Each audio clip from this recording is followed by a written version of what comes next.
Timestamp 11:47 p.m. Caption: VIP section. Getting spicy in the background. Clear as day. Claire and Sebastian walking toward the hotel lobby connected to the event space. Her hand on his arm, standing very close, heads together in intimate conversation. But that wasn't the worst part. The video showed them approaching the hotel elevators, and just before they disappeared from frame, Sebastian's hand was clearly visible on the small of Claire's back, guiding her forward in a way that looked anything but professional. The gesture was unmistakably intimate, possessive. Even I screenshot everything and sat in my car in the office parking lot, hands shaking like I had had too much caffeine. My wife had lied to me. She wasn't at Monica's place Friday night. She was at a hotel with her client. But what happened next when I confronted her about it made me realize the professional boundary she promised to maintain had been completely shattered in ways I never could have imagined. Update 1. Sorry for not updating sooner. Worst week of my life. My buddy Mike keeps asking what is wrong, but I haven't told anyone yet. After finding that video Monday, I spent the week gathering evidence before confronting Claire. 15 years of marriage teaches you not to make accusations without facts. Tuesday, I checked our shared financial records. Claire used our joint Amex Friday night, but the charges didn't match her Monica story. Dinner at Aurelius, an expensive French restaurant, $340 for 2 people. Then a Meridian Hotel charge at 11:56 p.m., the same hotel from the video. Wednesday, I called Aurelius pretending to plan an anniversary dinner. Asked what time we left Friday night, gave them the name Morrison. Your table for 2 was seated at 10:30 p.m. Most parties finished between midnight and 12:30 a.m. So Claire and Sebastian had a romantic dinner after the gala. That evening, I checked Claire's location history on our shared Google account. Friday night, Gala venue until 10:15 p.m., Aurelius until 11:45 p.m. Then Meridian Hotel from midnight until 8:45 a.m. Saturday, 9 hours at a hotel. Thursday, I called Monica directly. Thanks for letting Claire crash at your place. Friday night. What? Claire wasn't here. I was in Chicago visiting my sister for the weekend. My heart started pounding. Are you sure? Positive? Been here since Thursday. Why? I hung up and sat in my office trying not to hyperventilate. Claire had lied about everything. Thursday evening, I called my brother Kevin in Portland. He went through a messy divorce 5 years ago. Kev, I think Claire might be cheating. I told him everything. The gala, video, hotel charges, Monica lies. You need to confront her, but get everything documented first. Screenshots of financial stuff, location data, everything. Maybe call a lawyer to know your options. I don't want divorce. Just truth. The truth might be worse than you think. Friday evening, I confronted Claire. She was making pasta sauce when I set my phone on the counter with all the screenshots. I need you to explain these. Claire looked at the screen and went white. Nathan, I can explain everything. Start with why you said you stayed at Monica's when she was out of town. I didn't want you to worry. Worry about what? Long pause. Sebastian offered to let me stay at his hotel suite since it was late and I had been drinking. Nothing inappropriate happened. Claire, there is video of you going to his room at midnight, after a $340 dinner. Show me your phone, I said. What? If this was innocent, show me your texts with him. Claire hesitated. You are being paranoid. Show me or I am calling a lawyer Monday. Her hands shook as she unlocked her phone. The message thread told a different story. 3 weeks of flirting. Him calling her beautiful. Her excited about their special evening at the gala. Friday night messages. You look absolutely stunning tonight. I cannot stop thinking about how perfect you look. Her response. Thank you for such an amazing evening. I feel so alive when I am with you. Saturday morning. Last night was incredible. I have never felt this connection. When can I see you again? Claire's response. Soon. I need to figure things out at home first. How long has this been going on? I asked. Nathan, please let me explain. How long, Claire? 3 weeks. Since I started working with him. And Friday night. She couldn't look at me. We went to his suite after dinner. We were talking, drinking wine, and things just happened. You slept with him. It wasn't supposed to happen. You planned this for 3 weeks. New dress. Lies about Monica. Spent the night with him. She nodded, crying. I went upstairs and started packing. Claire followed, begging me to stay. It meant nothing, she kept saying, just physical attraction. I love you, Nathan. If you loved me, you wouldn't text another man about how alive he makes you feel. That was just excitement. You know how routine our marriage has become. I stopped packing and turned around. Routine? Is that what 15 years means to you? That is not what I meant. That is exactly what you meant. I finished packing and headed for the stairs. Claire grabbed my arm. Where are you going, Mike's place? I need space to think. For how long? I don't know. Maybe permanently, Nathan, please. We can work through this. It was one mistake. It wasn't one mistake. It was 3 weeks of emotional cheating followed by physical cheating, and you only told me because I caught you. As I was putting my bag in the car, my phone buzzed with a text from a number I didn't recognize. You should know your wife has been posting about Sebastian on her private Instagram account. Thought you deserved to see what she has really been saying about her marriage. The attached screenshots showed posts I had never seen, on an account I didn't know existed, but what this stranger was about to show me would reveal that Claire's betrayal went far deeper than just one night of passion, and had been planned in ways that would make me question everything I thought I knew about my wife. Update 2: had to take the rest of the week off work. Told my boss I was having a family emergency, which wasn't exactly a lie. Mike's been great about letting me crash at his place, though his girlfriend Emma keeps making awkward small talk and asking if I need anything. The text Monday night was from Jennifer Patterson, the woman who had messaged Claire about the video. Turns out she is a gallery coordinator who works in the same art circles as Claire and has mutual friends in the industry. I have been debating whether to reach out for 3 days, she wrote, but if my husband was being played like this, I would want someone to tell me. She sent me screenshots from Claire's private Instagram account, an account called Feifei Arts Life that I had never heard of. Claire had been posting there for weeks about feeling trapped in a suburban marriage and finally discovering what passion really feels like with someone new. The posts were devastating to read. Photos of expensive gifts Sebastian had sent to her office, flowers, jewelry, art books, screenshots of their flirty text conversations. A photo from inside what was clearly a hotel room with champagne glasses and the caption, "Sometimes you have to follow your heart, even when it is complicated." But the worst was a post from Saturday morning, timestamped 9:14 a.m. Finally took the leap last night. No regrets.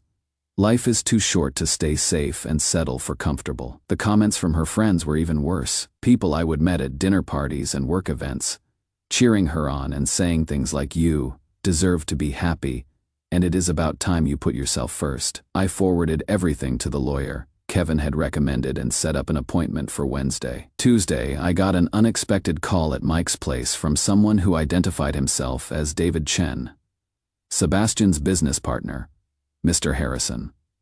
"This is David Chen from Morrison Ventures. We need to discuss what happened Friday night.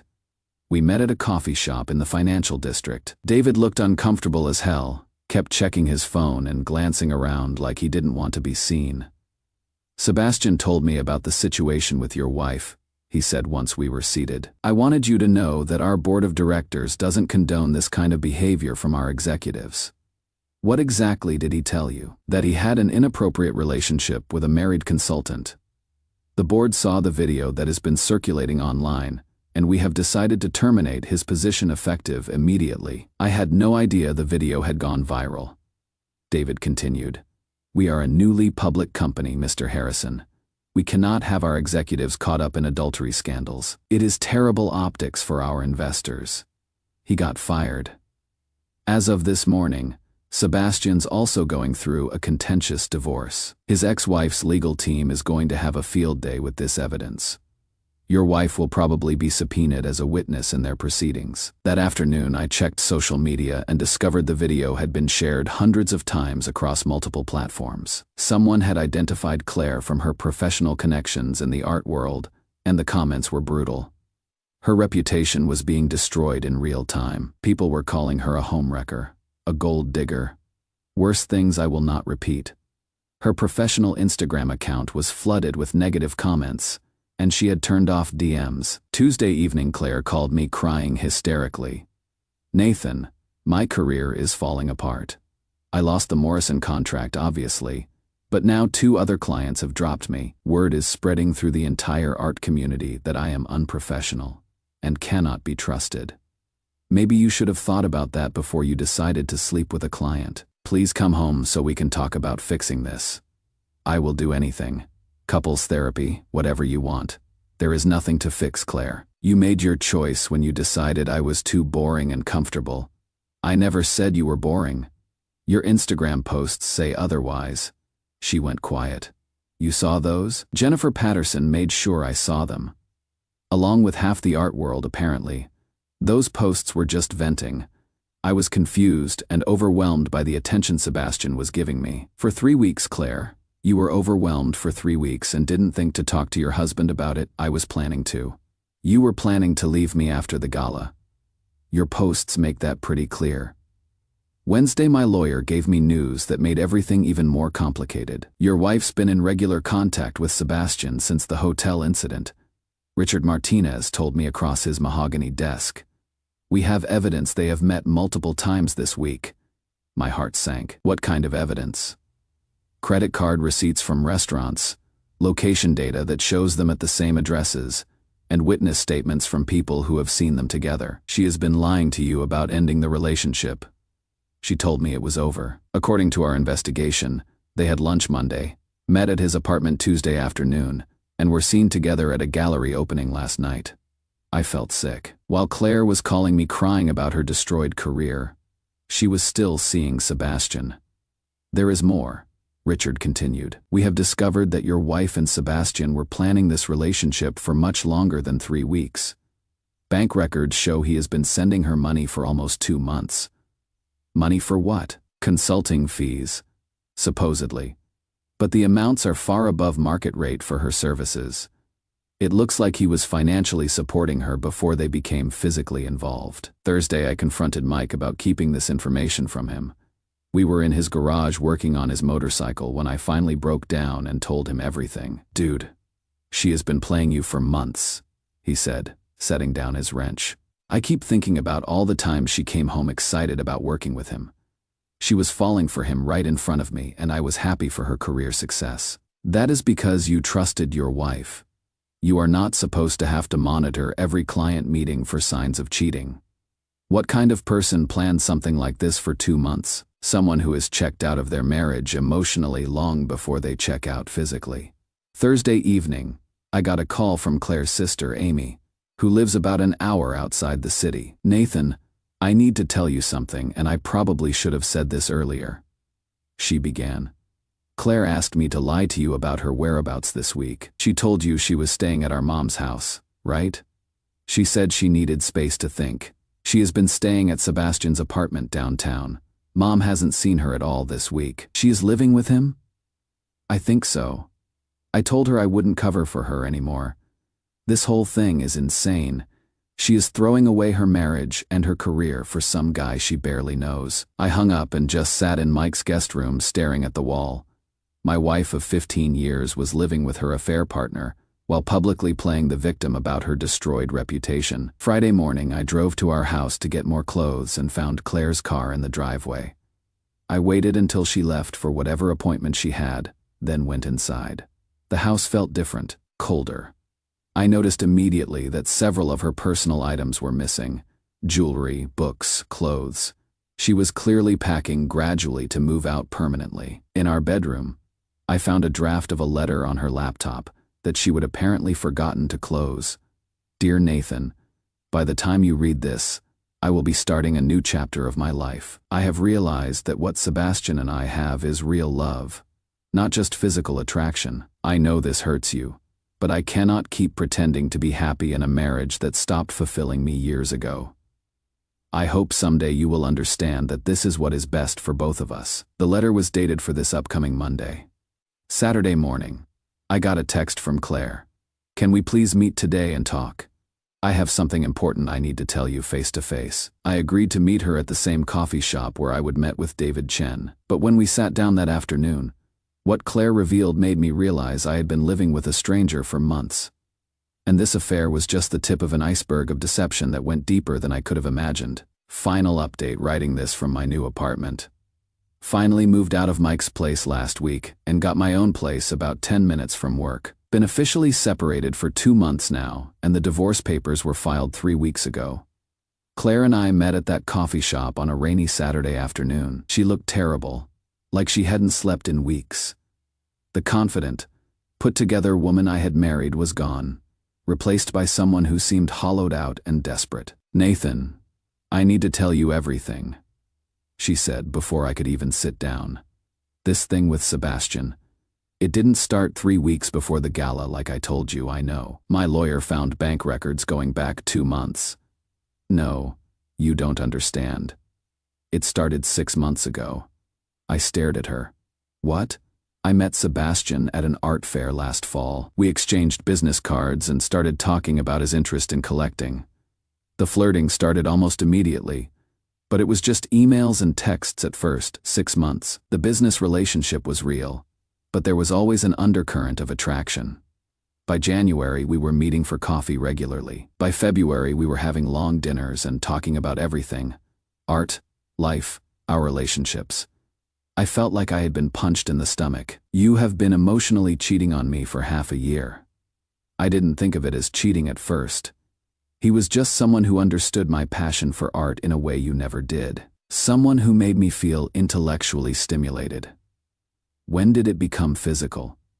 3 weeks before the gala, like I told you. But Nathan, the emotional affair had been going on much longer. She pulled out her phone and showed me a text thread that went back to November. Hundreds of messages, daily conversations about art, about feeling unfulfilled, about the excitement of connecting with someone who really saw her. "The gala was supposed to be our public debut as a couple," she continued. "We thought if people saw us together in a professional context first, it would make the transition easier when I left you." Transition. Sebastian offered me a partnership in his new art acquisition company, a chance to curate collections for wealthy clients all over the world, and he wanted me to move in with him. So Friday night wasn't a mistake or a moment of weakness. It was you moving out. The plan was for me to stay at the hotel that night and come home Saturday to pack my things and tell you everything. But when that video went viral and I realized people were recording us, I panicked. You were planning to leave me that weekend. Sebastian had already put a down payment on a penthouse apartment. We were going to travel together, build this business together. It felt like the life I had always wanted, but never thought I could have. She showed me photos on her phone of the apartment Sebastian had been planning to buy for them. Floor-to-ceiling windows, views of the city, the kind of place I could never afford on my finance salary. "What changed your mind?" I asked.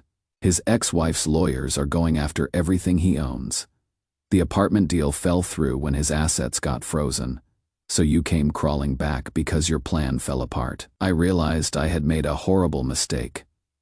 I threw away 15 years of stability and love for 2 months of excitement and fantasy. It wasn't 2 months, Claire. It was 6 months of lying to my face every single day. She started crying. I know, I destroyed everything. But what Sebastian and I had wasn't real. It was just the thrill of something forbidden and new. And what we had was what? Boring routine. No, what we had was real and solid. And I was an idiot to trade it for something that was always going to burn out. I looked at this woman I had shared a bed with for 15 years, who had been planning her exit strategy while I was making dinner reservations for our anniversary. "Show me the letter you wrote," I said. "What letter?" "The goodbye letter on your laptop. The one dated for last Monday." She looked surprised that I had found it, then nodded slowly. "I wrote several drafts. I was trying to find a way to explain why I was leaving without making you hate me. Did you ever consider just talking to me, telling me you were unhappy before you found someone else?" I thought about it, but I was afraid you would try to fix things and I would lose my nerve. "So instead you spent 6 months planning to abandon our marriage." So I know how it did was unforgivable. The divorce papers were served the following Tuesday. Claire didn't contest anything. With the evidence my lawyer had gathered, the financial records, the text messages, the witness statements, she didn't have much choice.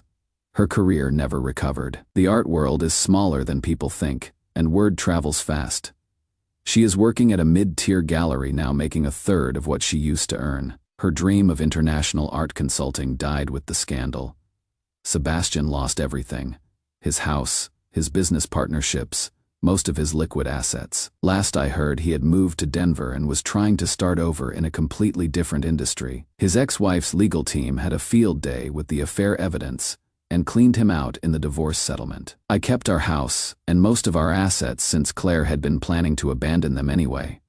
She moved into a studio apartment across town, and we have barely spoken since the papers were signed. The hardest part wasn't the betrayal itself, but realizing how long I had been living with someone who was already gone. For 6 months, Claire had been sharing her real thoughts and feelings with another man while giving me whatever was left over. I had wake up every morning next to someone who was planning to leave, making love to someone who was comparing me to someone else, eating dinner across from someone who was counting down the days until she could start her real life. Mike keeps asking if I am ready to start dating. I am not there yet. Still processing how someone can share your bed for 15 years while maintaining a completely separate emotional life. Work's been good though. Got promoted to senior director in March with a salary bump. Bought a new car last month. Finally redecorated the house with stuff I actually like instead of Claire's minimalist aesthetic. Sometimes I wonder if I missed signs. Looking back, she was distant for months before the gala, always on her phone, working late, coming home, energized in ways that had nothing to do with me. But she was professional at compartmentalizing. 6 months of daily deception while maintaining the facade of normal marriage. That takes a special kind of person. The house feels different now, quieter but more honest. I can watch whatever I want, eat pizza for dinner, leave dishes in the sink without judgment. Claire texted me last week asking if we could meet for coffee to talk about closure and moving forward as friends. I didn't respond. Some doors you don't reopen, and some people you don't give third chances to betray you. I am 44 years old, own my house outright, have a good career and no debt. Maybe that is not the life I planned at this age, but it is better than living with someone who is already emotionally moved out. The divorce will be final next month. After that, maybe I will be ready to think about finding someone who actually wants to be where they are instead of always looking for the exit. Story 2. My girlfriend casually outed me as bisexual to my conservative family. She claims it was an accident, but I think she knew exactly what she was doing. AITA for not letting this go. I am 24M, and my girlfriend is 31F. We have been together for 2 years, and I only recently introduced her to my family. She is a marketing manager at a tech startup, and I work as an editorial and fashion model. I am bisexual. It is not something I hide from partners, but I do not talk about it publicly. I have never had a boyfriend or anything that looked like a relationship with a man. My family thinks I am straight, and I have been fine, keeping it that way. Not out of shame exactly. More like it feels like my business, and nobody else's. The visit to my parents went well until the last night. We were all sitting around the fire pit in the backyard. My girlfriend had been drinking wine, maybe 1 glass, maybe a little more. She was talking to my mom about interior design, and then she said it. Well, you know how Daniel is. He is bisexual, so he really appreciates both masculine and feminine energy in design. Just like that, casual. Like she was commenting on the weather. Everyone stopped talking. The fire crackled in the silence. I felt my whole body go cold. I looked at her and she must have seen something in my face because she laughed and reached over to play with my hair. What? She said, still laughing. I am just saying you have good taste. Then she kept talking, like nothing happened. My mom kind of smiled uncertainly and changed the subject to something about the garden. My brother made a joke about needing another drink. Most of them seemed to think she was kidding or just drunk. But my dad did not laugh. He got very quiet. He sat there staring into the fire for the rest of the night, did not say another word. The next morning before we left, he barely looked at me. Just said drive safe in this flat voice and went back inside. I know what that means. To understand why this matters, you need to know my dad. To started modeling 3 years ago, he could barely handle it. My mom would show him photos from editorial shoots, and he would say things like, "Why are you dressed like that, or is this what they pay you for? To look like this?" After I did a campaign in Europe where the styling was more avant-garde, he stopped looking at my portfolio entirely. I learned to only show him the most commercial, traditional work. Anything artistic or boundary-pushing stays hidden. So you can imagine how he feels about finding out his son is bisexual from my girlfriend, making a casual comment at a family gathering. I am back in my city now. We live together in an apartment that is on her lease. I moved in about 8 months ago. I tried to talk to her about it yesterday. I waited until we both had time, and then I said, "Why would you say that in front of my family? You knew I was not out to them." She sighed and set down her phone. I was tipsy. It slipped out. "I am sorry you are upset, but honestly, Daniel, if your family cannot accept you, then maybe that is a them problem. That is not the point," I said. "The point is you outed me without my consent." Oh my God, consent. I have had a really stressful week at this product launch, and instead of supporting me, you are attacking me over something I already apologized for. I cannot do this right now. Then she walked into the bedroom and closed the door. This morning she told me I need to decide if I am going to keep punishing her or if we can move forward. I am so angry, but I also feel like maybe I am overreacting. She did apologize, sort of, AITA, for still being angry about this. She thinks I am being immature and holding a grudge. Edit. Yes, she knew I am bisexual. I told her when we first started dating. She also knew I was not out to my family. I explained to her before the trip that my dad especially would not handle it well. She met my family twice before this. Briefly. But this was the first extended visit. Edit 2. Some people are asking about the age gap. We met when I was 18 through mutual friends in the fashion industry, but did not start dating until I was 21. She was working at a different company then, and we reconnected at an event. The age difference never felt like an issue before. I have an older sister, Sarah, who is 28, and she said the age gap concerned her when we first started dating. But I thought she was being overprotective. Update 1. It has been 11 days since my last post. I tried multiple times to have an actual conversation with her about everything. I would wait until we both had time, no distractions, and I would say, "I need you to understand how what you did affected me." She would not let me finish, every single time. "Are we seriously still talking about this, Daniel? I am stressed about this Q4 campaign launch. The client is being impossible. I do not have the energy for you to keep punishing me." "I am not punishing you. I am trying to tell you how I feel." "Well, how do you think I feel? You have been cold to me for almost 2 weeks now. You barely touch me. You are making our whole relationship about this one thing I already apologized for." "You did not apologize. You told me I was being dramatic and that it was my family's problem." She stood up. "I am not doing this. I have too much on my plate to deal with this right now." She walked away. I heard the bedroom door close. This happened 3 separate times over a week. I called my sister Sarah during this time. She lives about 2 hours away. I told her what happened, and she was furious. Not at me, at my girlfriend. "That is a massive violation of trust," Sarah said. "You do not out someone, ever." I do not care how drunk she was. She only had 1 glass of wine. Exactly, Daniel. This was not an accident.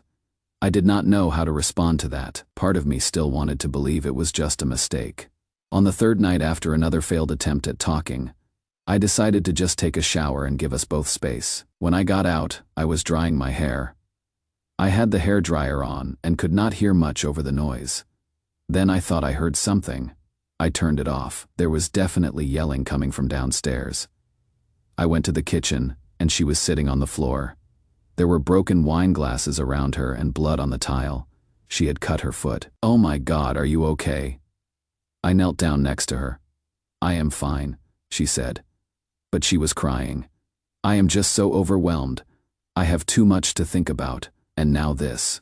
I looked at her foot. It was bleeding, but not heavily. "Let me get the first aid kit." I cleaned the cut and wrapped it.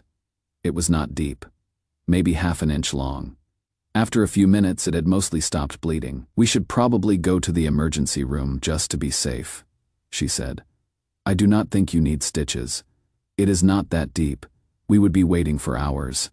Her whole face changed, like a switch flipped. So you do not care. You do not care if I am hurt. That is not what I said. I am just saying it does not look like it needs stitches. I am right here helping you. You took forever to come downstairs. I was screaming. You heard me and you just kept doing your hair because you have been holding this grudge against me since your parents. That is not true. I had the hairdryer on. I came as soon as I heard you. She pulled her hands away from mine. You have been punishing me for days. You really do not care about me at all, do you? I do care. I am literally sitting here on the floor taking care of you. Then she slapped me. Hard. Right across the face. I did not see it coming. My face had been close to hers and it happened so fast. The shock of it was worse than the pain. My ear was ringing. Get away from me, she screamed. Just get away from me. I just sat there. I did not know what to do. She was crying and yelling about how I do not care about her. How I have been punishing her for something she apologized for. How she cannot do anything right. How her job is falling apart, and I am making everything worse. I waited until she calmed down. I did not move. I just stayed there on the floor with her until she stopped crying. It took maybe 20 minutes. After a while she got quiet. She looked at my face and her expression changed completely. Oh no, Daniel, you are bleeding. What? Your face? I think I scratched you with my nail. I am so sorry. Come here, let me clean it. It is fine. No, please. Let me take care of it. I feel terrible. Please, just let me fix it. She started to get upset again, so I followed her to the bathroom. She cleaned the scratch on my cheek, which was tiny, barely anything, and put ointment on it. She kept apologizing over and over. I did not mean to hurt you. I was just so overwhelmed. You do not understand the pressure I am under at work. The client threatened to pull the account today. I am so sorry. It is okay, I said. I do not know why I said that. It was not okay. That was 6 days ago. She has been really nice to me since then, almost too nice. She keeps checking the scratch even though it is mostly healed. She made my favorite dinner 3 nights in a row. She has been affectionate and sweet. She even bought me a watch I had mentioned wanting months ago. Yesterday she posted a photo on her Instagram story. Just her foot with a bandage on it. Just the photo. This weekend I was working on a project with one of her friends, Marcus. We were setting up lighting for a shoot, and he said something that made my stomach drop. Hey man, I just want to say, resorting to violence is never okay, no matter what the argument was about. I stared at him. What are you talking about? I am just saying, you guys should probably work that out before it gets worse. I know relationships are complicated, but there are lines you do not cross. Work what out. What did she tell you? He looked uncomfortable. I do not want to get in the middle of it, just, be careful. Think about whether this is healthy. I tried to get him to explain, but he would not say anything else. He kept changing the subject. When I got home, I asked her about it. Did you tell Marcus that something happened between us? He said something about violence, like he thinks I did something to you. She frowned. I have no idea what he is talking about. Maybe he heard something from someone else. You know how people gossip? Someone probably saw the photo of my foot and made assumptions. But you posted the photo, so I hurt my foot. I posted about it. I did not say anything about you. Why would you think I would do that? She got up and came over to me, touching the scratch on my face gently. Does it still hurt? I am so sorry I did that. I was just so overwhelmed that night. I did not mean to hurt you. You know, I would never intentionally hurt you, right? I know. And you forgive me? Yes. She smiled and kissed my cheek. Thank you for being patient with me. I know I have been under a lot of stress. And I am sorry about what I said at your parents. I really am. It was wrong of me to say that without thinking. I should have been more careful. I should feel better. She apologized for everything. Everything should be fine now, but I feel exhausted all the time. I do not understand why I feel this way. About my dad, I called him a few days ago. I said, Dad, I wanted to talk to you about what my girlfriend said that night. There was a long pause. Then he said I was confused about that. You are bisexual.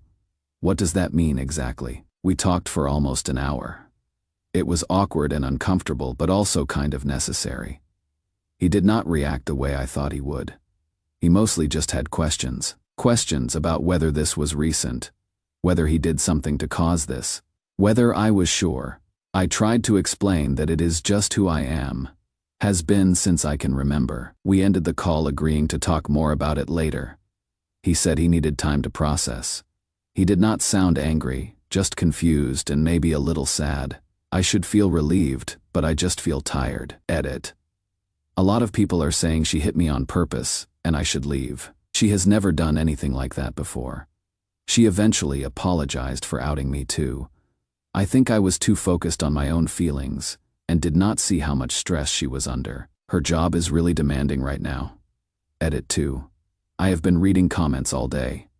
Some of what you are saying is making me realize my understanding of this might not be normal. When I step away from my phone and interact with her, it is hard to hold on to the clarity I feel when reading your responses. I do not know how to explain it. There are a few comments I have saved that I keep reading over and over. They help me remember what is real. One comment about size differences really hit me. I am 6'2", and she is 5'3". In my mind, I am always the one who should be more careful. When she hit me, my first thought after the shock was that maybe I had gotten too close to her when she was overwhelmed. Maybe I had intimidated her without meaning to. I do not know what to do next, but I think I need help. This feels bigger than I can handle on my own. Thank you for taking the time to respond. Even if I do not reply, I am reading everything and I am grateful. Update 2. Your comments have been overwhelming, but I am taking them seriously. The personal stories people have shared with me have helped the most. Someone messaged me about their experience leaving an abusive partner, and I have read that message probably 20 times. If it was not for stories like that, I think I would have stayed. I think I would have kept making excuses for her. It was hard not to argue against the advice I was getting at first. I cannot fully explain why I felt such a strong need to defend her. I am starting to realize my perception of everything is distorted. It is something I am still struggling with, and it feels like I need constant reality checks to maintain the understanding I have gained. Last night, something else happened that I need to write down while it is still clear in my head. We were watching a movie on the couch. She was curled up next to me. Everything seemed fine, normal. Then, during a scene where two characters were arguing, she said, "I am so glad we worked through that rough patch. I was worried you were going to break up with me. I was not going to break up with you. I could feel you pulling away from me. It scared me." She looked up at me. "You know, I would never intentionally hurt you, right? What happened that night? I was just so overwhelmed. It will never happen again. I know. And you know how much pressure I have been under at work. I have just been barely holding it together. I know. I am going to do better. I promise. I am going to be more careful about what I say, especially around your family. And I am going to work on managing my stress better so I do not take it out on you." She sounded so sincere. She looked so small curled up against me. I wanted to believe her. Then my phone buzzed. It was my sister Sarah checking in. Just a text asking how I was doing. And I realized I have not told her about what happened. About the hitting, about Marcus's warning. I have been keeping it from her. I texted her back saying I was fine, but asked if we could talk tomorrow. This morning I drove to Sarah's place. I told her everything. The hitting, the Instagram photo, Marcus's comment, how she apologized, but how I feel like I am losing my mind. Sarah was quiet for a long time. Then she said, "Daniel, I need you to hear me. This is not normal. None of this is normal. I know." But she was just overwhelmed. She apologized. "Listen to yourself. You are making excuses for someone who hit you and then posted a photo that made her friends think you hurt her. Do you understand what that is? That is her setting up a story where you are the bad guy." I do not think she meant it like that. He hurt her, she told him something, or she let him believe something. Either way, She is controlling the narrative. I sat there on her couch and I could not respond. Because she was right. I knew she was right, but I could not make myself fully accept it. Sarah asked me about the lease. I told her it is in her name. I moved in 8 months ago but never got added to the lease. Sarah asked if I had anywhere else to go. Sarah said I should start thinking about an exit plan. Just exit plan. Like I am planning an escape.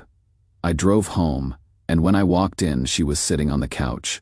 She smiled at me. "Hey, where were you? I missed you. I went to see my sister." Her smile got tighter. "Oh, how is Sarah?" "She is good. What did you guys talk about?" "Just caught up on stuff." She was quiet for a moment. Then she said, I have been thinking, maybe we should have Sarah over for dinner soon. I feel like we got off on the wrong foot when we first met. I would love to get to know her better." I just nodded, but inside I was thinking about what Sarah said.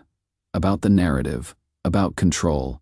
Someone in the comments asked what would be enough to convince me this is not normal. I still do not have a clear answer. But I am starting to see patterns I could not see before.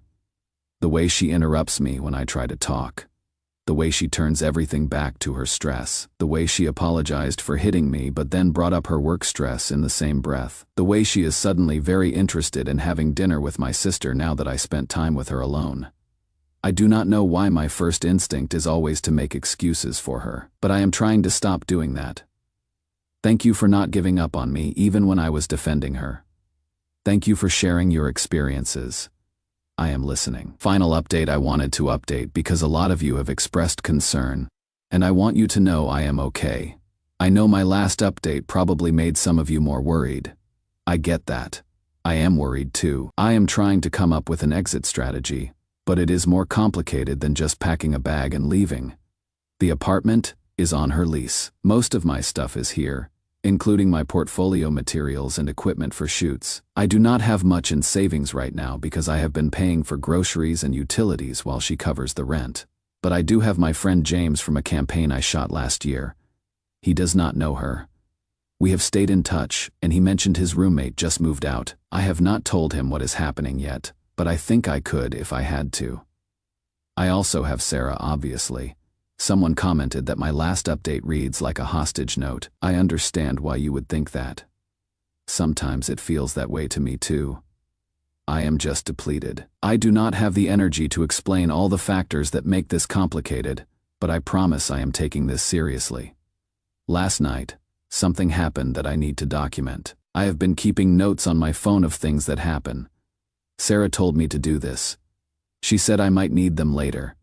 I was going through my emails on my laptop in the living room. I had an email from a photographer I worked with 6 months ago. He was following up about a potential editorial shoot in Milan. Just a professional email. Nothing personal. She walked by, looked at my screen, and said, "Who is that?" "Just a photographer I worked with before." "What does he want?" "He has a potential job in Milan. Just wanted to know if I was interested." She sat down next to me. "Milan? When?" "It would be next month if it happens. It is not confirmed yet." "Next month? That is like 3 weeks away. When were you going to tell me about this?" "I just got the email. I am telling you now." "So you are just going to leave for Milan, and not discuss it with me first?" "I have not said yes yet. I am just considering it." "Considering it without talking to me about it?" "I am talking to you about it right now." She stood up. "This is what I mean. You have been pulling away from me. You are looking for excuses to leave. It is a work opportunity. Is it though? Or is this about what your sister said to you?" My whole body went cold. "What?" "I know Sarah does not like me. I know she probably told you to leave me. Is that what this Milan thing is really about?" This is about work. I do not believe you. You have been different since you saw her. You have been distant, cold. And now suddenly, you want to go to Milan." She started crying. "I have been trying so hard to make things right between us." I apologized. "I have been supportive. I bought you that watch. And this is how you repay me, by planning to leave." "I am not planning to leave. It is a work trip. Do not lie to me, Daniel. I can see it in your eyes. You are already gone." I did not know what to say. Part of what she was saying was true. I have been pulling away. I have been thinking about leaving, but hearing her say it out loud made me feel like I was the one doing something wrong. She came over and put her hands on my face. "Please do not leave me. I know I have been stressed. I know I made mistakes. But I love you. Do not throw away 2 years over one bad night." I felt myself starting to cave, starting to believe her. Then I remembered what Sarah said. I remembered the comments I saved on my phone. I made myself take a step back. I am not making any decisions right now. I am just thinking about a work opportunity. Her expression changed again. "Fine. Do whatever you want. Just know that if you leave, we are done."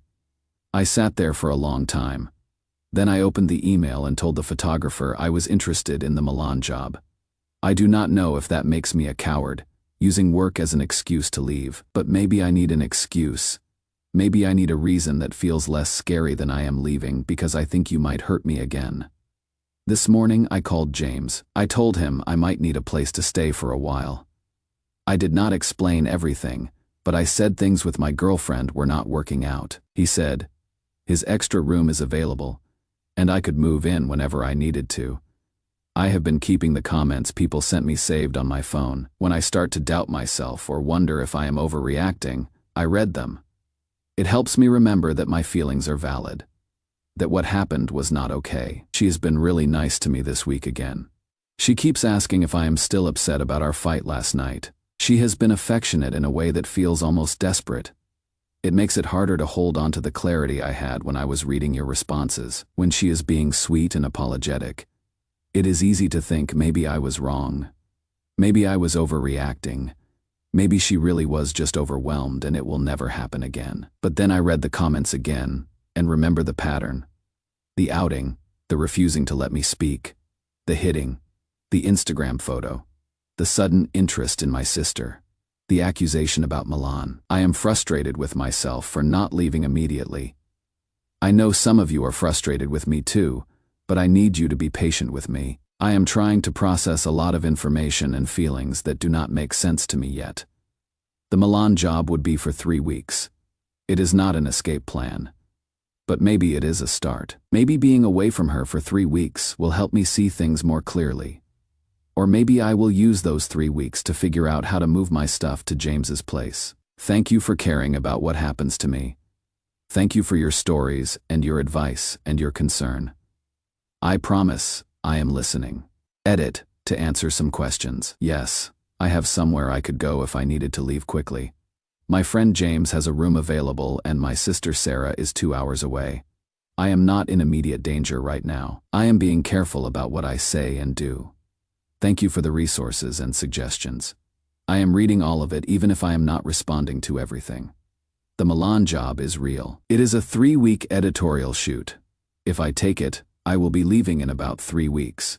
I am strongly considering using that time away to move my things out while I am gone. I have not decided for sure yet, but I am thinking about it. Story 3. My 37M son 21. M slept with my girlfriend 32F. She said he was so mature for his age. And now I know why 3 weeks ago my girlfriend Sarah told me over dinner that my son was surprisingly mature for 21. She said most guys his age were still figuring out basic adulting. But he really had his life together. She smiled when she said it, touched my hand across the table, said I should be proud of raising such an amazing young man. I remember feeling proud, thinking, yeah, I did do something right, despite being a teenage father myself, working 2 jobs to keep us afloat, despite losing my wife 4 years ago and somehow keeping both of us from falling apart completely. Now I know exactly what kind of maturity she was talking about. The kind that involves planning when I would be at work. The kind that involves saving her number under a fake name in his phone. The kind that involves sleeping together in my bed while I was out providing for both of them. Let me back up because my hands are still shaking, and this needs to make sense. 4 years ago, I lost my wife to lung cancer. We met when we were 14, had our son at 16. She was my entire world. After she died, I sat in my car in the garage more nights than I want to admit, just staring at the ignition, thinking how easy it would be. The only things that stopped me were my son needing me and the promise I made to her the night before she died. She grabbed my hand even though she could barely move and made me swear I would keep living, that I would find happiness again. My son took her death hard. He moved back home with me for almost a year. We went to therapy together and separately. I called him every single night after he moved back to his apartment. Drove over constantly with food to make sure he was surviving.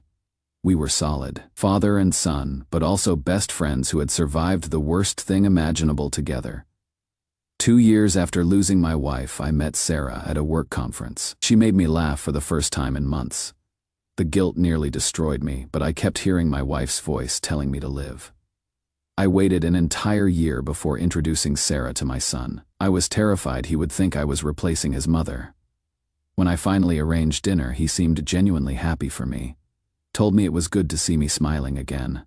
They got along incredibly well. Started having these weekly movie nights together. Sarah moved in 5 months ago. Last Thursday was supposed to be just another regular movie night. My son came over around 7. We have this running joke from when he was maybe 15. Whenever I see him on his phone in shared spaces, I pop up behind him and say in this exaggerated, suspicious voice, "What are you looking at, mister?" It always makes us both laugh. He knows I am not actually snooping. Just our stupid inside joke. This time I saw something. I came up behind the couch where he was scrolling and did the usual routine, but when I glanced at his screen, I saw a photo that made my blood turn to ice. A topless photo. With a small mandala tattoo between the breasts. Sarah has that exact tattoo in that exact placement. I grabbed the phone before my brain could process what I was seeing. My son's face went completely white. "Dad, wait," he said, reaching for it desperately. "Dad, please, just give it back." I swiped through his camera roll with numb fingers. 25, maybe 30 photos of Sarah, some alone in various states of undress, some with him visible, a few showing them together in ways that left absolutely nothing to interpretation. Some taken in what was clearly my bedroom based on the furniture I recognized. "Dad, please," he kept saying. He was crying now. Actually crying and trying to grab the phone back. I opened his messages, found a contact saved as James, but the conversation thread was between him and Sarah. 2 weeks of detailed planning about when I would be at work, discussing what they had done, making plans for next time. The most recent message was from yesterday. "Cannot wait for tomorrow night. He will be asleep by 11, and his room is on the other side of the house." My hands were shaking so badly I almost dropped the phone. Sarah appeared in the doorway. Then she saw what I was holding. Saw her own face on the screen. Her expression changed from confusion to pure terror in about 2 seconds. "Baby, let me explain," she said. "Don't call me that," I said. My voice sounded strange, distant. "Don't you ever call me that again? It was a mistake," she said. She was already crying. It meant nothing. I swear how long I heard myself say, "Dad, I am so sorry," my son said. "I don't know why I did it, how long I was yelling now. I never yell." 2 weeks, my son said quietly. 14 days of sitting across from them at dinner. Watching movies together, laughing at jokes, while they were planning their next opportunity to betray me. "It just happened," Sarah said, reaching for me. We were both confused, and it just happened, nothing. "Just happens," I said. "You don't accidentally fuck someone's son 3 times. You don't accidentally plan it around my work schedule." I threw his phone against the wall. Watched it shatter. I know that was wrong, but in that moment I needed to break something because I could not break them, even though every cell in my body wanted to.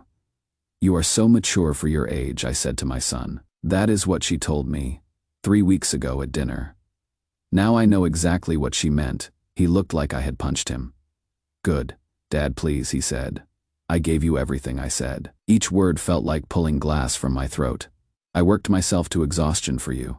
I was there every single day after Mom died. I paid your bills. I introduced you to the first woman I cared about since losing your mother, and you repaid me by sleeping with her in my bed." I know, he was sobbing. "I know, and I am so sorry." Sarah was trying to hug me. "Please, just listen. We can work through this. It was just physical." "It didn't mean anything. Get your hands off me," I said. Both of you get out of my sight right now. I went upstairs, got cash from my emergency fund, came back and threw it at my son. For a new phone. Now get out. He stood there frozen.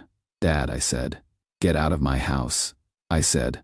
Or I will throw you out, he left. I turned to Sarah, started pulling her clothes out of drawers and throwing them into garbage bags while she followed me around begging.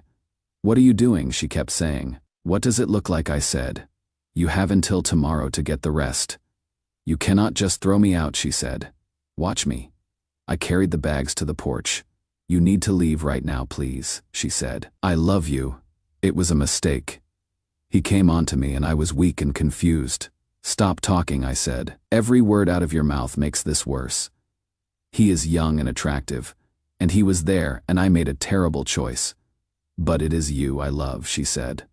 That actually made me laugh. A horrible, bitter sound. You love me. You love me so much. You fucked my son. In my bed, while I was at work paying bills for both of you, it meant nothing, she said again. Then you destroyed everything for nothing, I said.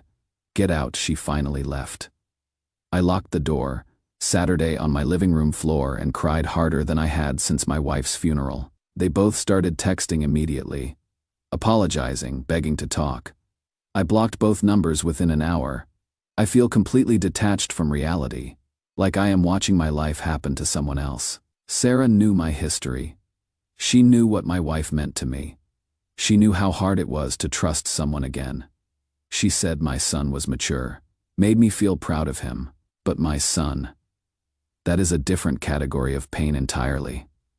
I raised him alone after his mother died. I was there for every nightmare, every panic attack, every moment of grief. I worked 2 jobs for years to give him a decent childhood. I paid his bills even after he moved out. And he repaid that by sleeping with my girlfriend, knowing exactly what it would do to me. This was not a drunken mistake. This was calculated. 2 weeks of planning. 2 weeks of lying to my face. 2 weeks of sitting at my dinner table pretending everything was normal. My wife told me before she died to give people second chances, that everyone makes mistakes. But how do I forgive this? How do I look at my son without seeing those messages? Those photos? How do I trust him ever again? Some friends have been checking on me constantly, which is probably the only reason I have not spiraled into darker thoughts. But I genuinely do not know what to do. Can I forgive him? Should I even try? If I cannot, does that make me a failure as a father? People are asking, so let me clarify. My son moved out at 16 by his choice. No hidden resentment I knew about. The phone joke was mutual. Yes, I know. Breaking the phone was wrong.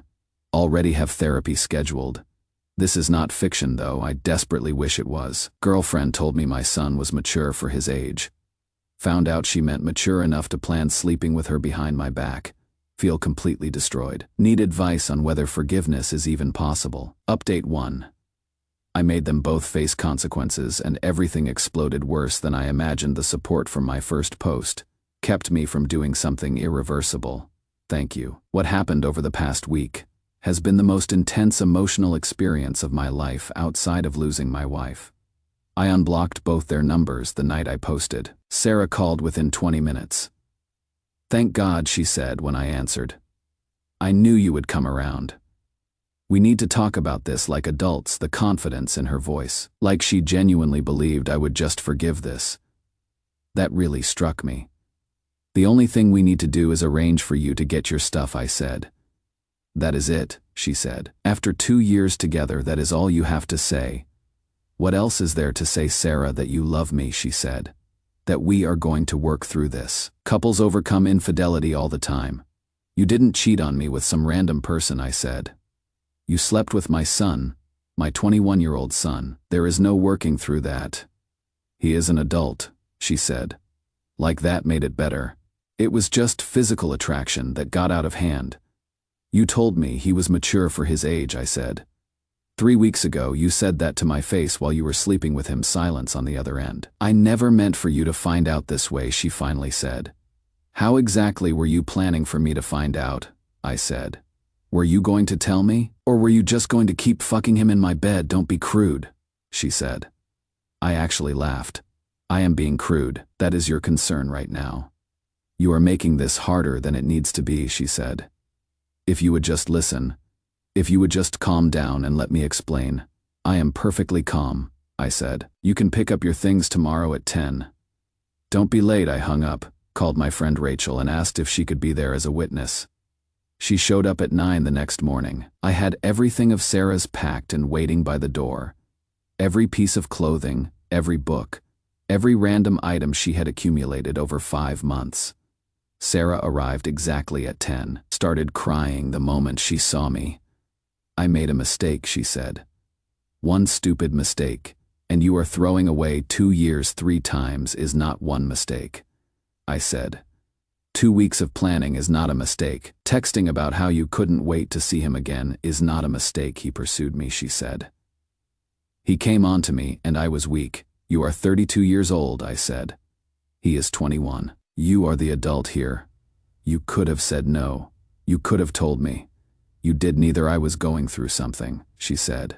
I felt neglected. You were always working or worrying about him, and I felt invisible, so you made yourself visible by sleeping with my son, I said. That makes perfect sense. Rachel stood up from where she had been sitting on the porch. You need to take your things and leave. Sarah looked at her, then back at me. Like I am some kind of criminal. You are a 32-year-old woman who slept with her boyfriend's son, Rachel said. Multiple times in his house. What would you call that? Sarah grabbed her boxes, still crying. You are going to regret this. When you realize what you threw away, you are going to regret this so much. The only thing I regret is wasting 2 years on someone capable of this, I said. She left. I blocked her number again.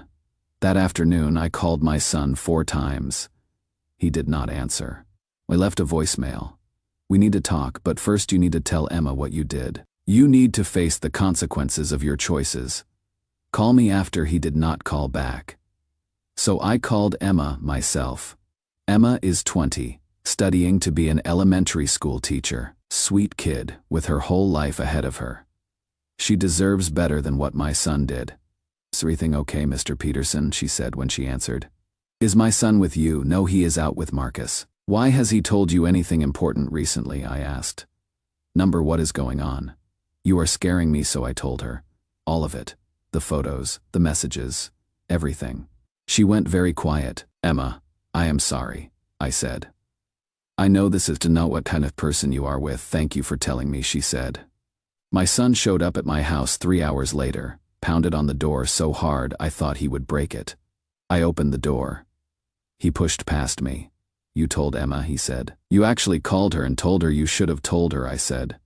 You destroyed my relationship, he said. He was shaking with rage. You ruined my life to get back at me. I didn't ruin your life, I said. You did that yourself when you made the choice to sleep with my girlfriend. She dumped me, he said. She will not even talk to me. She blocked me on everything. Good for her, I said. She deserves better than someone who would do what you did. You did this for revenge, he said. You wanted me to hurt. Like you hurt. I did it because she deserved to know the truth, I said. You were never going to tell her. You were just going to keep lying to her like you lied to me. It wasn't your place, he said. You made it my place when you dragged me into this, I said. When you made me part of your deception, I was not going to let another innocent person get hurt because you are too much of a coward to face what you did. Coward, he said. You think I am a coward? What else would I call it? I said. Sleeping with my girlfriend behind my back. Lying to both of us. Refusing to tell your girlfriend. Yeah, I call that cowardice. You have no idea what I have been going through, he said. Then tell me, I said. Be honest for once in your life. Why would I be honest with you, he said. You already decided I am the villain. The terrible son who ruined your perfect life. My life was not perfect, I said. Your mother died, but we had each other, and you threw that away. Maybe I didn't want to have you anymore, he said. That hit me like a physical blow. I felt my face get hot. My vision narrowed. Get out, I said quietly. Get out of my house and figure out what it is like to be as alone. As you made me feel, he shoved me hard in the chest. I stumbled back. What are you doing? I said. He shoved me again. Then he swung. Stop, I said, grabbing his wrists. He twisted out of my grip and hit me again, this time in the mouth. I tasted blood. Something in me snapped, not rage exactly, more like a cold clarity. This had to end. I got hold of both his wrists and pinned them above his head. Put my weight on him so he could not move. "Stop," I said. "Just stop." He kept struggling. I tightened my grip, not hard enough to hurt, but enough that he understood I could hurt him if I wanted to, that I was choosing not to. "I could break your arm right now," I said. "I used to get in fights when I was younger, real fights. I know how, but I am not going to because you are my son, and I love you even though you don't deserve it right now." He stopped struggling, started crying instead. I held him there for another minute, making sure he was really done.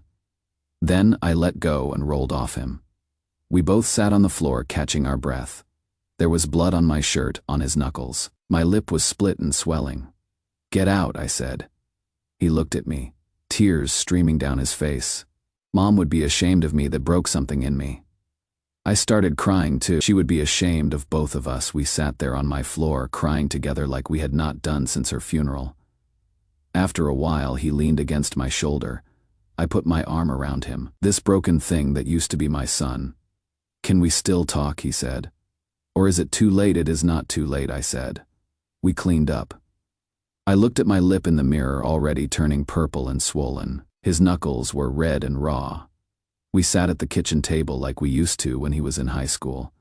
"I stopped going to therapy," he said, "months ago. I lied about the appointments. Why? Because it wasn't helping, or I wasn't letting it help. I don't know what else haven't. You told me." He looked down at his hands. "I have been drinking, a lot, every night. Sometimes during the day. Emma doesn't know. Nobody knows how much is a lot, enough that I think about it all the time. Enough that I need it to feel normal. My son, my baby boy who I protected from everything, who I thought was doing okay, had been drowning alone while I was building a new life with Sarah. Why didn't you tell me?" "Because you were happy," he said. "You were finally moving on and I didn't want to drag you back down into the grief, so you slept with Sarah instead." "I wasn't trying to hurt you," he said. "I know that sounds insane, but it wasn't about you." She paid attention to me. She made me feel like I mattered. It felt like something I could control when everything else felt out of control. "Why her?" I said. "Of all people." "Why her?" "I don't know," he said. "Maybe because she was yours. Maybe I wanted to destroy the thing that represented you leaving me behind." At least he was being honest now. We talked for hours about his mother, about grief, about how neither of us really dealt with losing her. We looked through old photo albums, cried together. He told me he writes letters to his mother sometimes, that he still talks to her when he is alone. "Can you forgive me?" he asked. "I don't know," I said. "I honestly don't know if I can forgive what you did, but you are still my son." "That hasn't changed. Mom used to say everyone makes mistakes," he said. "It is what you do after that counts." "Yeah," I said. She did. We agreed he would move back home temporarily, get back into therapy, look into AA.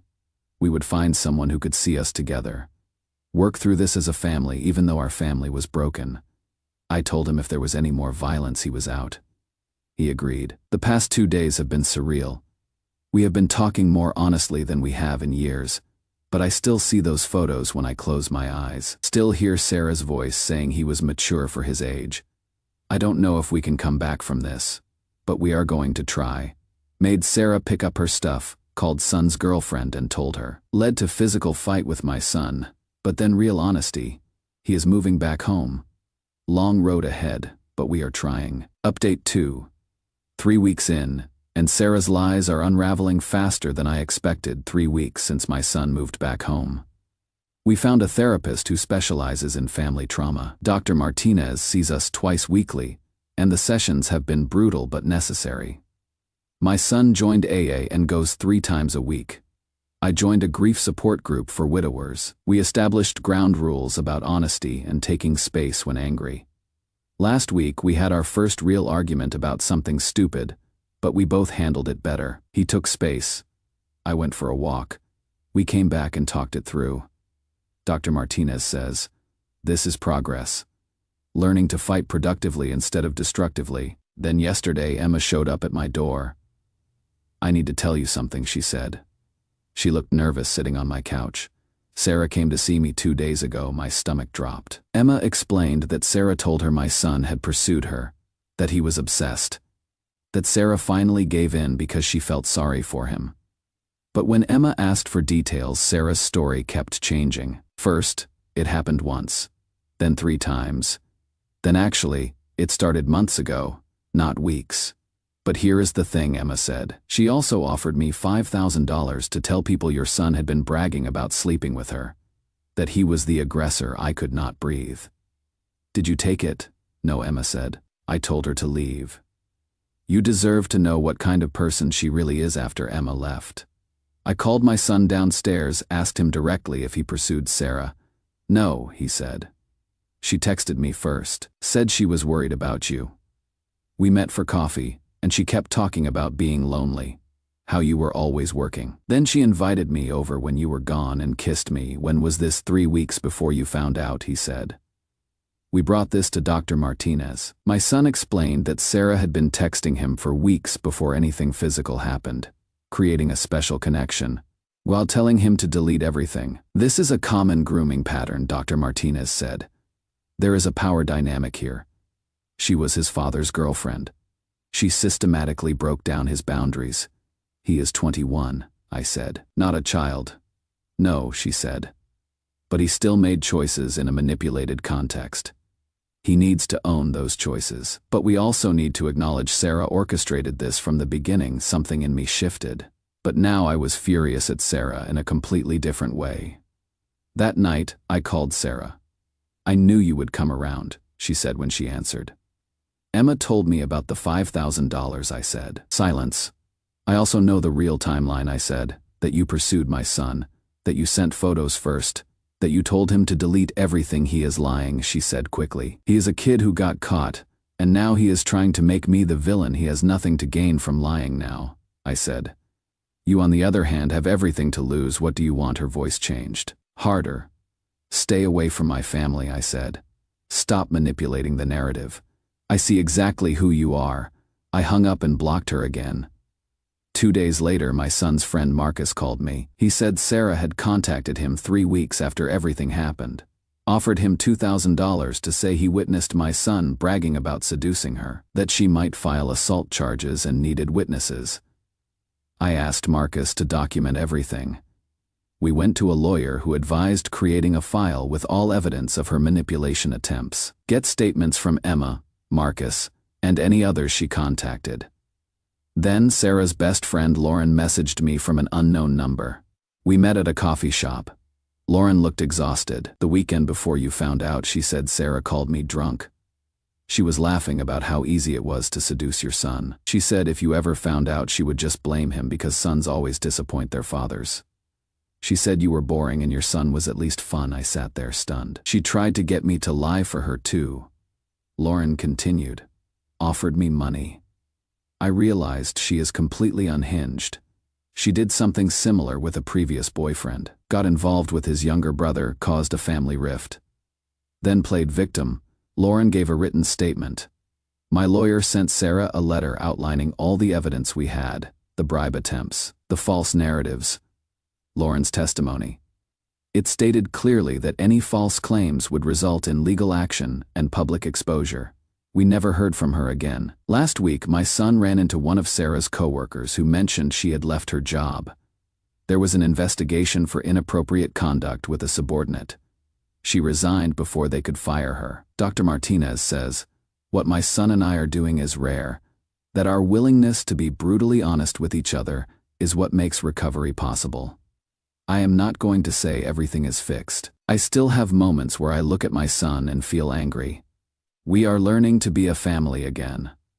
A different family, but still family." Sarah tried to buy false testimony. Multiple friends came forward about similar bribe attempts. Therapist identified grooming patterns. Sarah's best friend exposed her drunk confession about planning to blame my son. Lawyer sent cease and desist with all evidence. Sarah disappeared and lost her job for similar misconduct. Still healing, but progress is real. Final update 6 months later. What healing actually looks like 6 months since I found those photos. Several people asked for a final update, so here it is. My son moved into his own apartment 2 months ago. It was planned and mutual. He has been sober for 5 months, has a job he genuinely likes. We still do family therapy twice a month. It's about him standing on his own feet again. He told her everything on their second date, because he wanted her to know who he really was. She stayed. That tells me he learned something.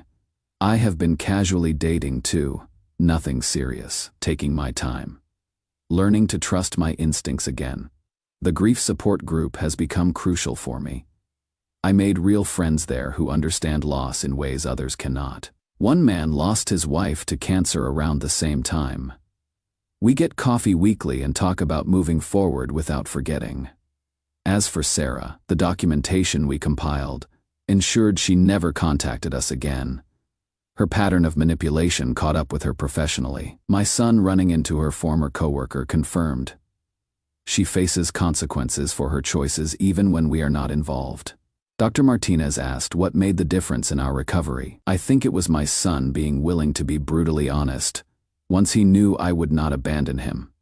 Me being willing to see him as both accountable and manipulated, both of us willing to do the hard work. But I also learned something critical. Sometimes the villain really is the villain. Sarah was not confused or making mistakes. She deliberately targeted my son because he was vulnerable. She love-bombed me to gain access. She tried to buy false testimony when exposed. My son made bad choices. He owns that. But Sarah created the situation where those choices became possible. Our relationship is different now. Not as close as before, but more honest. More real. He asked me last month if we will ever get back to how we were. I told him no. What we had before was built on both of us pretending we were okay. What we have now is built on honesty. It is messier and harder, but it is real. Someone in my grief group asked if I regret giving him another chance. I said no. To keep fighting for people who matter. My son matters. If you are going through something similar, I cannot tell you what choice to make, but I can tell you that healing is possible even when forgiveness is incomplete. That fighting for a relationship does not mean accepting what happened. It means deciding the relationship is worth rebuilding. My wife used to say life breaks everyone, but some are stronger in the broken places. My son and I are both broken in different ways, but we are learning to be strong together. Sarah is no longer my concern. I have my son. I have my life. I have my healing. That is enough. 6 months later, son sober and independent. Multiple people exposed Sarah's systematic manipulation and bribe attempts. She lost her job for similar misconduct. Father and son rebuilt honest relationship through therapy and hard work, chose family and healing over bitterness. Sometimes villains really are villains, and victims can still be accountable. Story 4. The hospital receptionist just told me my wife died 3 days ago. I was texting with her this morning. I need to write this down because my hands are still shaking, and I cannot process what just happened. I am 34M and my wife Leah was 33F. We have been married for 8 years. 3 months ago, she was diagnosed with stage 4 cancer and has been in the hospital for the past 6 weeks. This morning started normal. Around 9 a.m. Leah texted, asking me to bring her favorite shampoo because the hospital stuff was making her hair feel terrible. I told her I would stop by after my warehouse shift ended at 6 p.m. She sent back a heart emoji. That was our last exchange. I worked 2 jobs to cover the medical bills.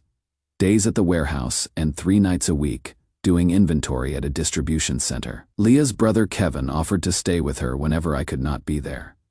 He lives about 2 hours away, but said he wanted to help. I have been sending him money every few days for parking and food and a hotel room near the hospital. When I got to the hospital tonight, I went straight to the front desk like always to get a visitor badge. The elderly receptionist looked at my ID and then at her computer screen. Her expression changed. She asked me to wait a moment and picked up her phone. That is when she said it. "Are you aware that Leah Hartman passed away 3 days ago?" I actually laughed, like she had made a mistake with another patient. I pulled out my phone to show her the texts from this morning. From Leah, asking about shampoo, complaining about hospital food yesterday. A selfie from 2 days ago. The receptionist looked at my phone and then back at her screen. She turned the monitor toward me. There was Leah's full name, date of death, the 15th of January at 3:44 a.m. Today is the 18th of January. I stared at that screen, trying to make my brain understand. The receptionist was saying something about protocols and notification, but I could not hear her words. My legs just started moving toward the elevator. She called after me, but I was already running. 3rd floor, room 312, where I had visited Leah almost every day for 6 weeks. Security guards came out of nowhere as I burst from the elevator. They were shouting for me to stop, but I kept running down that hallway, past the nurse's station, past the vending machines where I had bought ginger ale for Leah's nausea. My work boots squeaked on the floor as I turned the corner. Room 312 was empty. A nurse was stripping sheets from the bed. The smell of industrial cleaner hit me. All the get well cards I had brought were gone. Oh, the teddy bear from her sister. Her phone charger, everything. The security guard, they could see I was not a threat, just confused. The nurse explained the room had been sanitized 2 days ago. A new patient would be admitted tomorrow. One guard led me to a small office, while the other made phone calls. A hospital administrator arrived within 10 minutes. She was professional but kind. She showed me paperwork, the death certificate. The time, 3:44 a.m. on the 15th of January. Kevin had been listed as present at time of death, but the administrator said several nurses noted they had not actually seen him that night. He had signed out at 11 p.m. saying he would be right back. Leah died almost 5 hours later. Alone, my phone buzzed. A text from Leah's number, feeling a lot better today. Can I have $300 for my medication? I showed the administrator.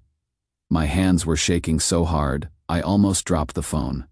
She leaned over and read it. Her expression went from concern to something harder. But this is, she said. You do not understand what I went through watching her suffer every day while you were at work making money. The administrator told me to keep him talking and screenshot everything. I asked where he was. Another text came through about how hard it had been for him to be there every night watching his sister die slowly. How I had no idea. I wanted to throw the phone across the room, but instead I took screenshots while the administrator watched. She asked if I knew where Leah's belongings were. I told her Kevin must have them since he was listed as next of kin that night.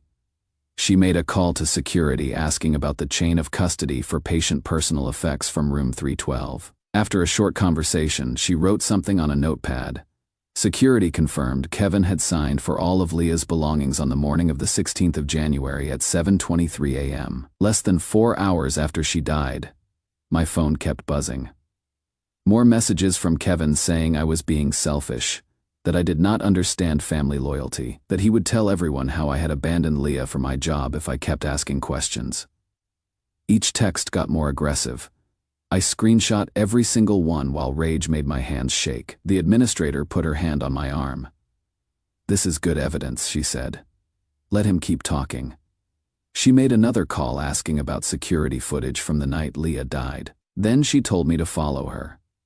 We walked to the security office where a guard was pulling up video files on his computer. The timestamp showed 11:07 p.m. on the 14th of January. There was Kevin walking out the main entrance carrying a backpack and a plastic bag. The guard fast-forwarded through the footage. Kevin never came back. The timestamp kept running past midnight, past 3 a.m., past 3:44 a.m. when Leah died. He did not return until 4:15 a.m., which was 30 minutes after she was already gone. My stomach turned knowing she spent her last hours alone wondering where everyone was. The administrator printed screenshots of the footage and made detailed notes about the timeline. Back in her office, she gave me copies of everything. I should contact the police about the fraud. She also gave me a business card for their patient advocacy department. I sat in my car in the parking lot for probably 20 minutes before I remembered I had not shown up for my warehouse shift in 3 days. I called my supervisor, Bill. His voice was gruff when he answered asking where I had been. I explained everything. He went quiet for a long moment. Then he told me to take the week off. My job would be waiting when I got back. I called the number on the business card. A woman named Nicole Lambert in patient advocacy. I got her voicemail and left a message explaining about Kevin and the fake texts. She called back 20 minutes later. She said this was not the first time she had seen family members exploited death for money. She asked if I could come to her office tomorrow morning to document everything and start building a case. I agreed.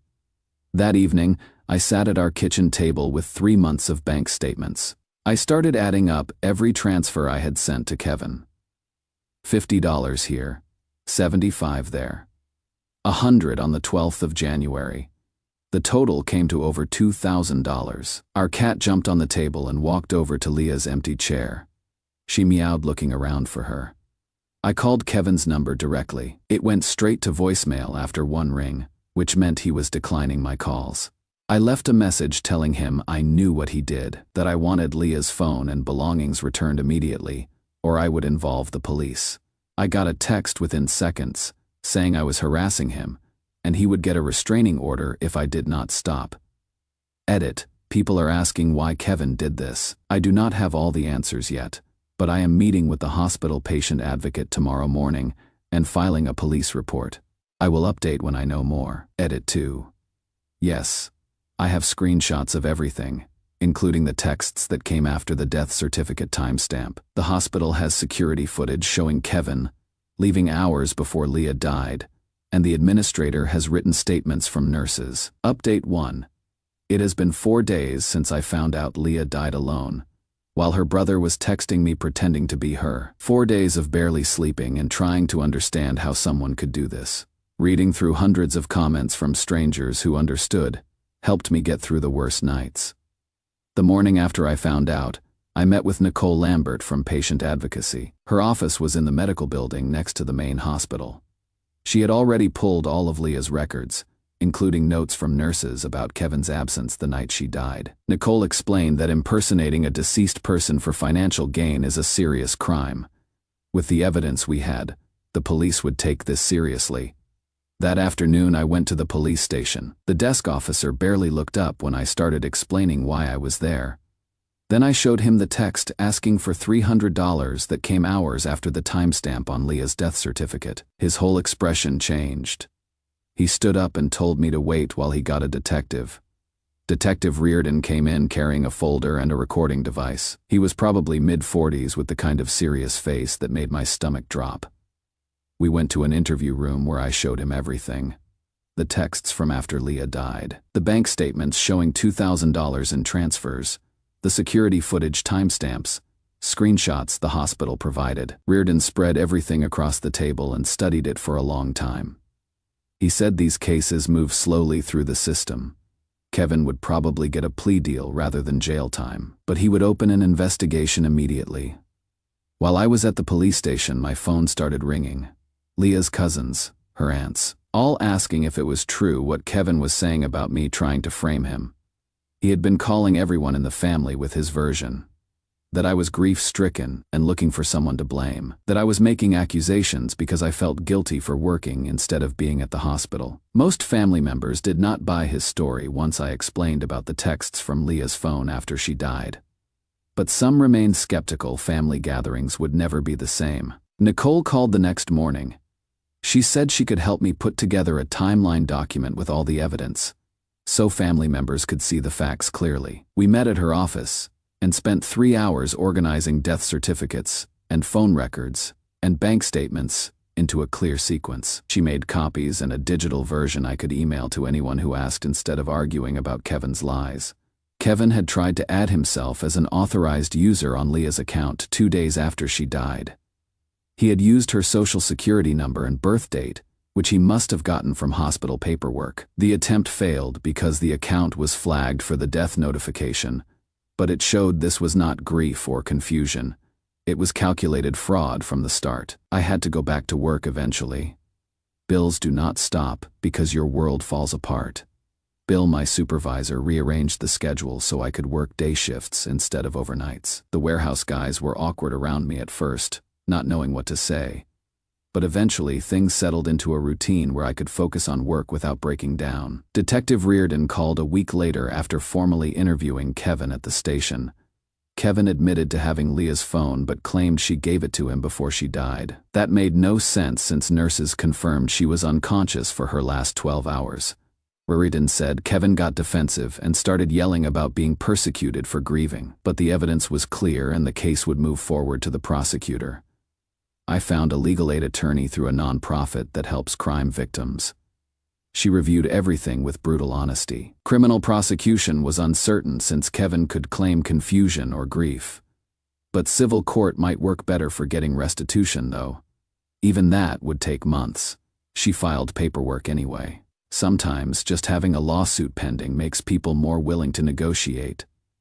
Then I got a Facebook message from someone named Jessica who said she was Kevin's girlfriend and needed to talk urgently. We met at a coffee shop.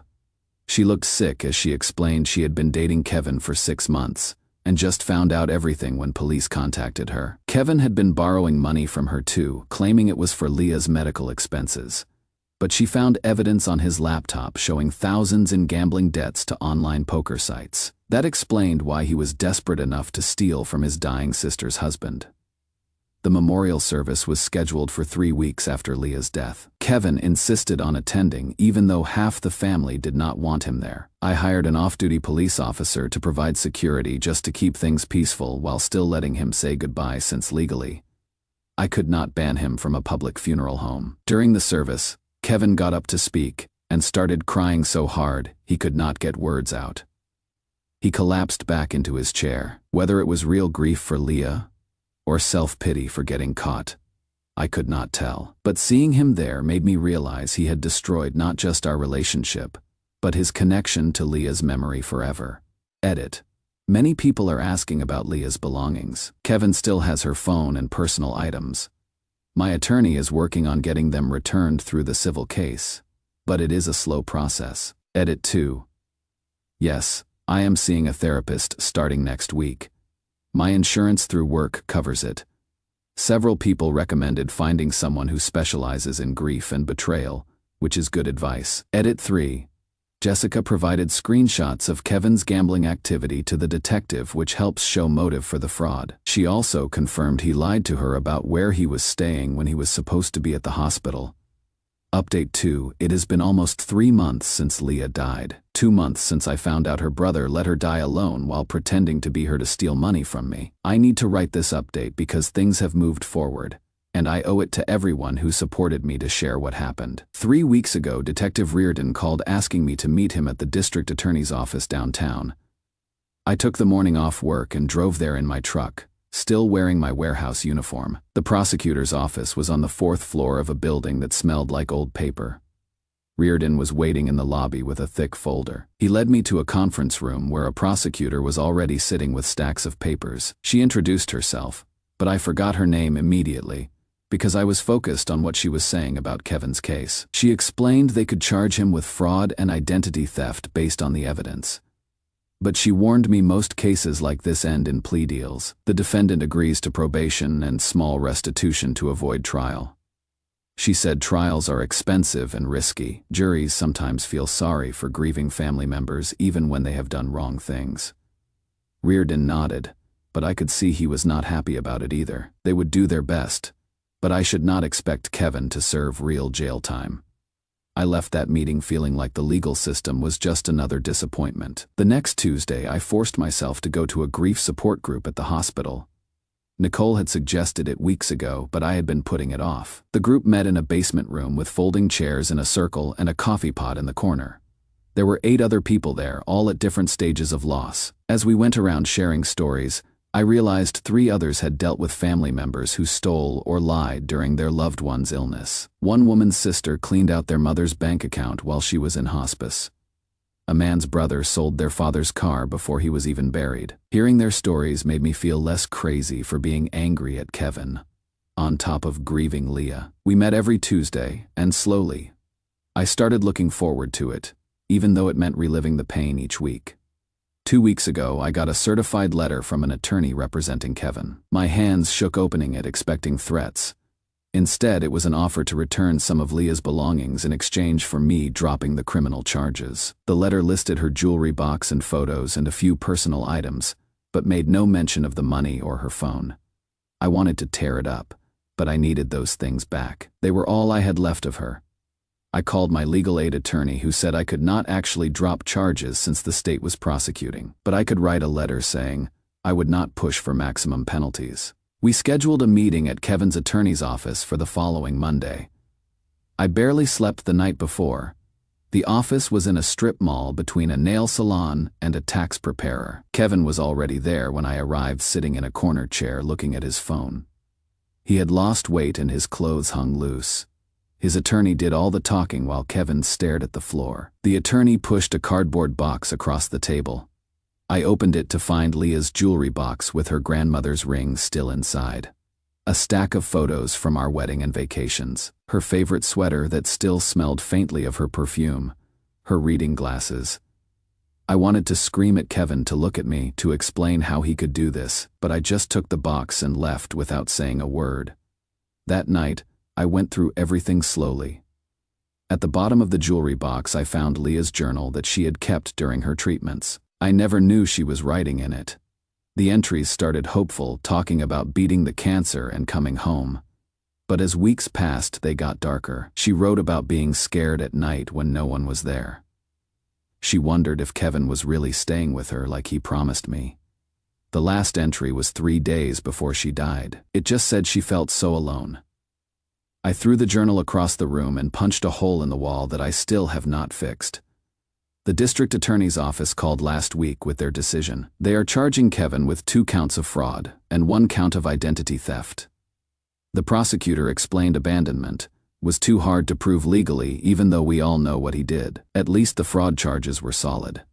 Then the phone company sent one final report that made everything worse. They found evidence Kevin had deleted dozens of Leah's real text messages from her phone before he started impersonating her. Those were her actual last words to me, and he destroyed them forever just to cover his tracks. I will never know what she really wanted to tell me in those final days. Yesterday, my legal aid attorney called with news. Kevin agreed to plead guilty to reduced charges in exchange for 3 years probation and $500 in restitution. $500 when he stole over $2,000. I hung up feeling defeated, but also tired of fighting. Maybe it was better to just let it end, even if the ending was not fair. Edit. People are asking if I will attend the sentencing hearing. Yes, I am going. I wrote a victim impact statement that I plan to read. The prosecutor helped me write it, but the words are mine. Edit 2. Leah's sister and I are planning a proper memorial for next month. Just close family and friends who actually cared about her. Kevin will not be invited. Edit 3. I started therapy 2 weeks ago. My therapist specializes in complicated grief, which is apparently what this is called when loss is mixed with betrayal. It helps to have someone professional to talk to who understands why I am so angry on top of being sad. Final update: it has been 6 months since Leah died. 4 months since I found out her brother let her die alone while stealing from me. This will be my last post about all this. I owe everyone an update and some closure. 3 months ago, I attended Kevin's sentencing hearing. The courtroom smelled like old wood and floor polish. My hands were sweating as I held the paper with my victim impact statement. Kevin sat at the defense table in a cheap suit that looked borrowed. He kept his eyes down. When the judge called me forward, my legs felt weak, but I made myself walk to the podium. I read about losing Leah twice. First when she died, and then when I found out she died alone, because Kevin abandoned her. My voice cracked when I described finding her journal entries where she wrote about being scared and alone. The judge watched me the whole time and nodded when I finished. Kevin's attorney spoke next about his client's grief and poor judgment. The judge cut him off halfway through and said she had heard enough. She followed the plea agreement, but her voice was sharp when she ordered Kevin to pay $500 in monthly installments of $50. She also ordered no contact with me for 3 years, and told him any violation would mean jail time.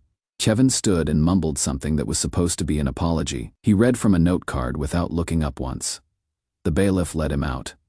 I left through a different door and threw up in the courthouse bathroom. I started therapy for complicated grief. The therapist helped me see that being angry did not make me a bad person, but warned me not to let it consume me. We worked through the grief and betrayal separately. It was slow, but it helped. 2 months ago, I had my first quiet evening that did not feel like drowning. I was folding laundry when I realized I was not crying. The cat curled on Leah's old sweater, and I remembered our first date when she spilled coffee and laughed so hard she snorted. For once, the memory did not lead to thinking about Kevin, just a good memory of my wife. Bill promoted me to supervisor, which helped with the medical bills. Kevin's restitution checks come monthly, $50 that I put toward Leah's headstone. At least something good will come from his debt. Leah's sister and I held a memorial on her birthday. We met at her favorite restaurant and shared stories. Nobody mentioned Kevin or how she died. We just celebrated who she was. I started sharing my story at grief support group. A woman whose husband died while her sister was stealing started crying. She thought she was the only one dealing with family betrayal on top of grief. 3 people thanked me for being honest about the anger. Kevin violated his probation by trying to friend request me with a fake account. Detective Reardon called to warn me. I changed all my privacy settings. Packing was hard. Every drawer had something of Leah's. I kept her jewelry box and photos, but donated the rest. The phone company helped me set up a memorial line that plays her voicemail when I need to hear her voice. I started helping another guy at support group whose wife's sister was stealing. I also met a woman at grief counseling who lost her husband to cancer. We get coffee sometimes. Neither of us is looking for anything serious, but it helps having someone who understands. I send Kevin's restitution money to the hospital advocacy program. It feels like Leah is still helping people somehow. Yesterday marked 6 months. I woke up and did not immediately think about Kevin or the fraud. The cat was sleeping on Leah's sweater. Her photos watched from the shelf. I miss her every day, but the sharp edges of grief have worn smooth. Kevin's betrayal does not control my thoughts anymore. I have built something new around the loss that can hold the weight of memory without collapsing. My story is not about what Kevin stole anymore. It is about what could not be taken. Thank you to everyone who supported me. I am going to be okay. One day at a time. Edit. Someone asked if I will ever forgive Kevin. I do not know. Right now, I am just trying to forgive myself for not being there when Leah died, even though I was working to pay for her care. Maybe forgiveness for him comes later, or maybe it does not. Either way, I am moving forward. Edit 2. For anyone going through something similar, my advice is get a therapist who specializes in grief and trauma.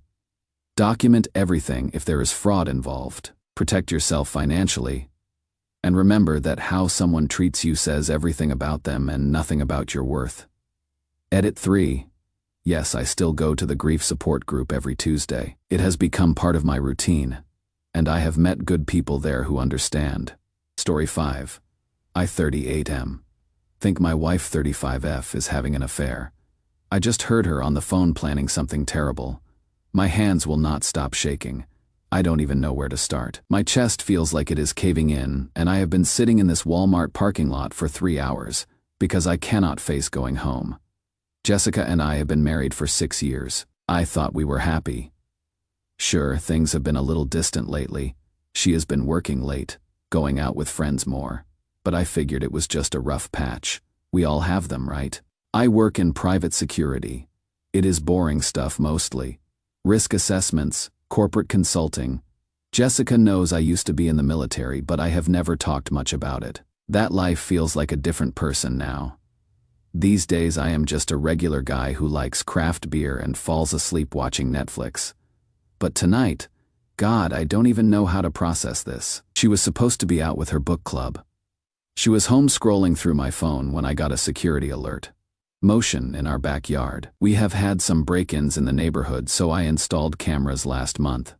I opened the app expecting maybe a raccoon or something.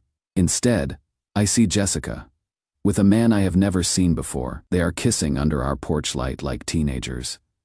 My whole body went cold. I know I should have closed the app. I know I shouldn't have watched, but I was frozen. When they finally broke apart, she was laughing. Not her normal laugh. This harsh, ugly sound I have never heard from her. Then I heard her say, "Don't worry about him. He is too trusting, too stupid to figure anything out." I actually dropped my phone. My hands were shaking so bad I could barely pick it up again. But what she said next, "I think I am going to be sick. By next week it will not matter anyway. Then we can stop pretending. The man said something I couldn't hear clearly, but I caught fragments. Sure, he will not. And make what look like what? What happens next week? I got in my car and just drove. I have been sitting here trying to make sense of it. The logical part of my brain says, I am overreacting, that I misheard, that there is an explanation. But my gut, something's really wrong here. I keep replaying every weird moment from the past few months. The new gym membership she never seems to use. The way she has been asking about my life insurance policy. Oh God, the life insurance. She had me increase it 6 months ago, said we should be more responsible about our future. What do? I cannot go home. I cannot pretend I didn't see this. But I also cannot accuse her based on a few overheard sentences. Right? Maybe I am being paranoid. My therapist says I have trust issues from my deployment days. Has anyone been through something like this? How do you even begin to process that the person you love might be? I cannot even finish that thought update. Thank you for the responses. I am seeing a lot of call the police, but what would I even say? That my wife is cheating and said something vague. I need to think this through. I am going to stay at a hotel tonight and figure out next steps. And yes, I saved the security footage. Edit. To those asking why I have such good security cameras with audio, I mentioned I work in security. It is literally my job to assess risks. The cameras are high-end, but nothing unusual for my field. And yes, they are legal in my state for my own property. Update 1. I have been documenting everything for a week. I don't know who my wife is anymore. First, thank you to everyone who reached out after my last post. I read every comment, even the ones calling me paranoid or saying this was fake. I wished you were right. I really did. I took the advice about documenting everything, stayed at a hotel that first night, but realized I needed to go home and act normal while I figured this out. The hardest thing I have ever done was kissing Jessica good morning. Like nothing had changed. I work in security, so I know a thing or two about surveillance. But using those skills on my own wife, it made me feel sick. I kept telling myself I was wrong, that I would misunderstood, that there was an innocent explanation. There wasn't. Over the past week, I have learned that my wife has been lying about almost everything. Sarah told me they haven't hung out in months when I casually asked about their wine night. The man from the security footage, I have seen him 3 more times. Once at a coffee shop where Jessica was supposed to be at work. Once parked outside her office building. Once leaving our house while I was supposed to be at a client meeting that got canceled. I threw up in the bushes after that one. But it gets worse. I checked our finances. We have separate accounts, but I handle our joint bills. There have been cash withdrawals, lots of them, small enough to not trigger alerts, but they add up to almost $30,000 over 4 months. She has been moving money. Yesterday, I overheard another phone call. She was in the shower and thought I had left for work. I heard her say, "No, he doesn't suspect anything. I told you, he is not that smart. Just stick to the plan." The plan, they have a plan. I have been walking around in a fog. This woman who I have shared a bed with, who I thought I knew inside and out. She is a stranger. Every smile feels like a lie. Every "I love you" makes me want to scream. The thing is, I am not the same person I was when we met. My military background, it wasn't just regular service. I was in special operations. I have been trained to handle threats, to think tactically, to survive. Jessica asked if I was feeling okay and I had to lie and say it was work stress. The irony of lying to a liar. Here is what is killing me. Part of me still loves her, or loves who I thought she was. How do you just turn that off? How do you look at someone you have built a life with and accept that it was all fake? Tomorrow I am meeting with a lawyer, just to understand my options. I'm also going to reach out to some old contacts about doing a deeper background check on this guy she is seeing. I feel like I am going crazy, like I am in a movie, and any second someone's going to yell cut and everything will go back to normal. But it will not, will it? For those who asked, yes, I have been backing up all the evidence. Yes, I have it stored in multiple secure locations, and yes, I am being careful. I may be heartbroken, but I am not stupid.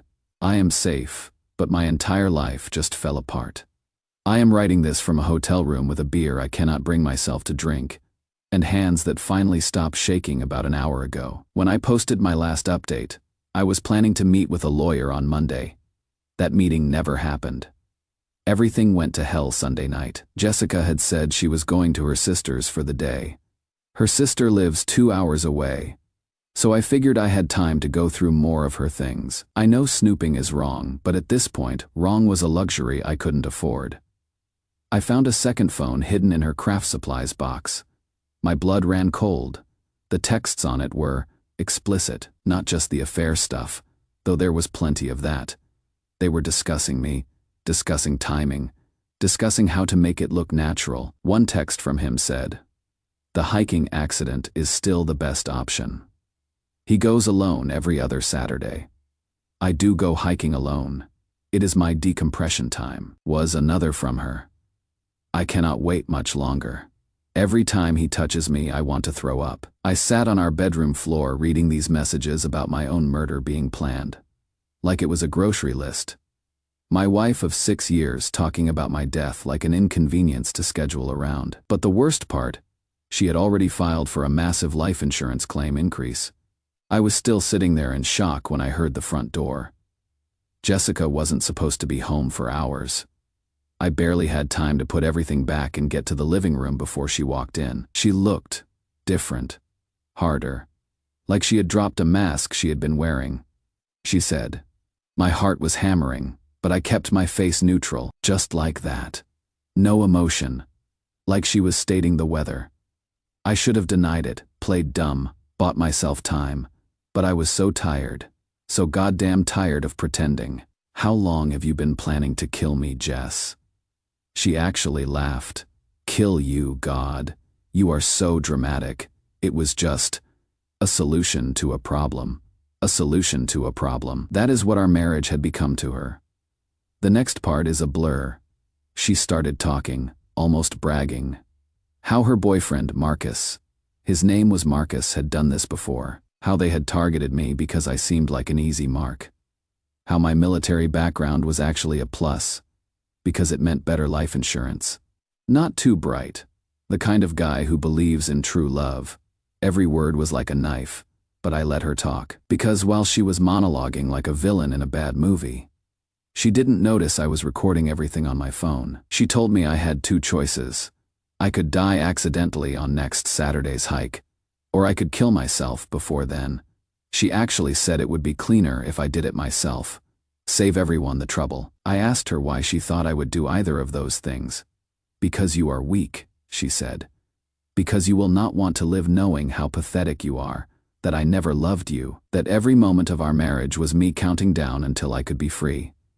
That is when something in me snapped, not into violence, into clarity. I looked at this woman I had loved, and saw her for what she really was. A predator. And predators make one crucial mistake. They assume their prey will always be prey. "Jessica," I said, very calmly, "I need you to listen very carefully. I know about the insurance fraud. I know about Marcus's previous victims.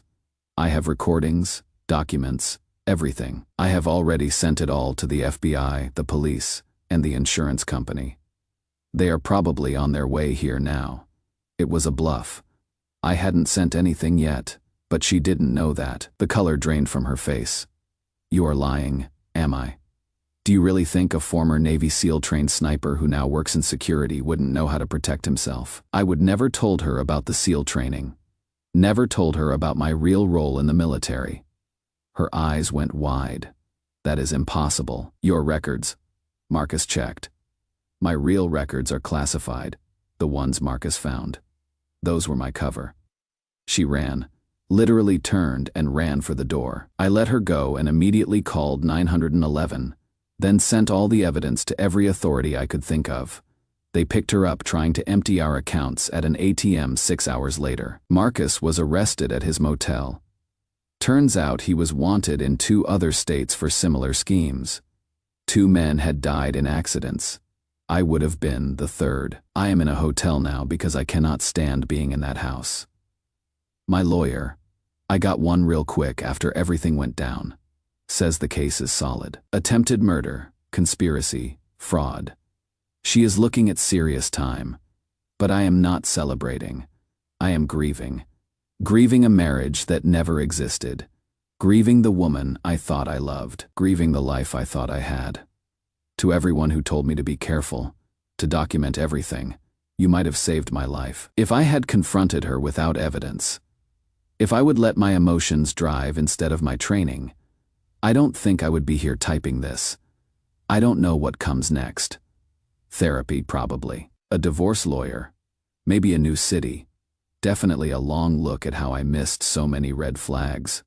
But I am alive. Despite what two predators planned, I am alive. And that has to count for something. Thank you, Reddit, for listening, for caring. I have the case numbers but will not share them for obvious reasons. And to those saying no one would confess like Jessica did, you would be surprised what people say when they think they have already won. Final update.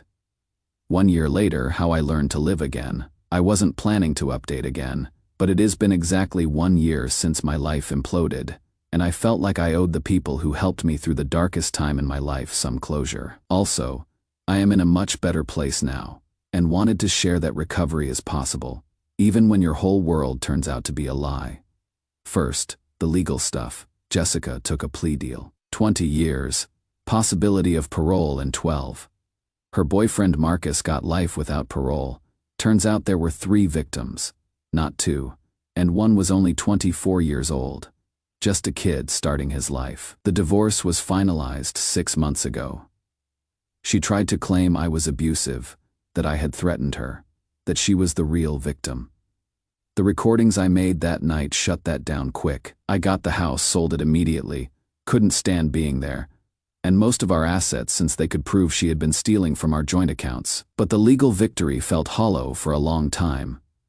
You cannot sue someone for stealing 6 years of your life, for making you question every happy memory, for turning "I love you" into words that make your skin crawl. Try trusting anyone when the person who promised to love you till death, do us part literally meant your death.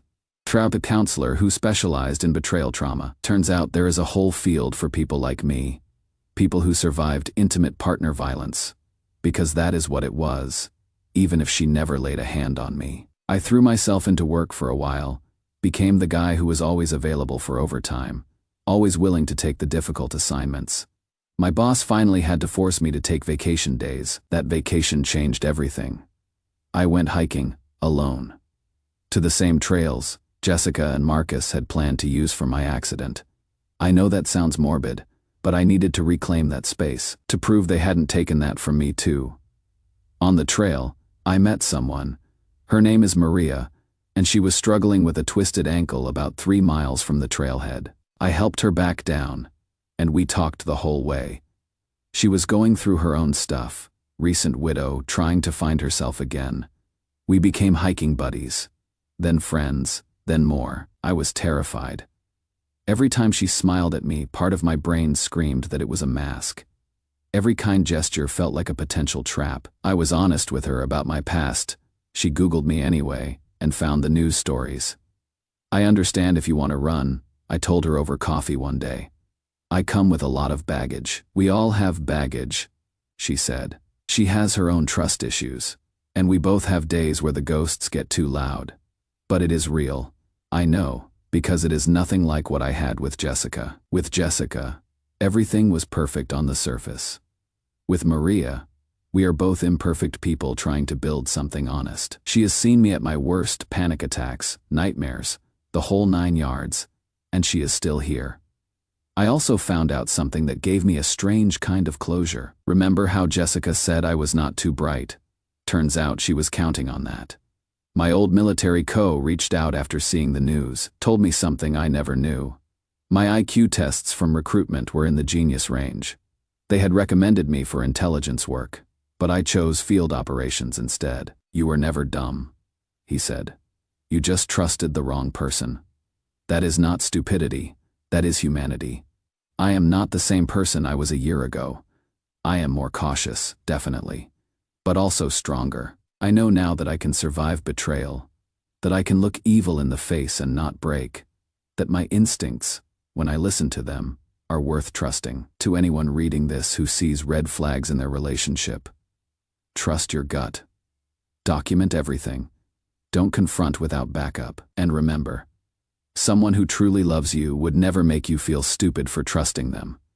I still have bad days. Still have moments where I wonder if everyone is wearing a mask. But I also have good days now. Days where I can hike without looking over my shoulder. Days where Maria's laugh doesn't make me search for hidden meanings. Days where I am just okay. And okay feels pretty amazing after everything. Thank you, Reddit. I hope my story helps someone else trust their instincts and get out before it is too late. And remember, surviving, it means you are stronger than whatever tried to break you.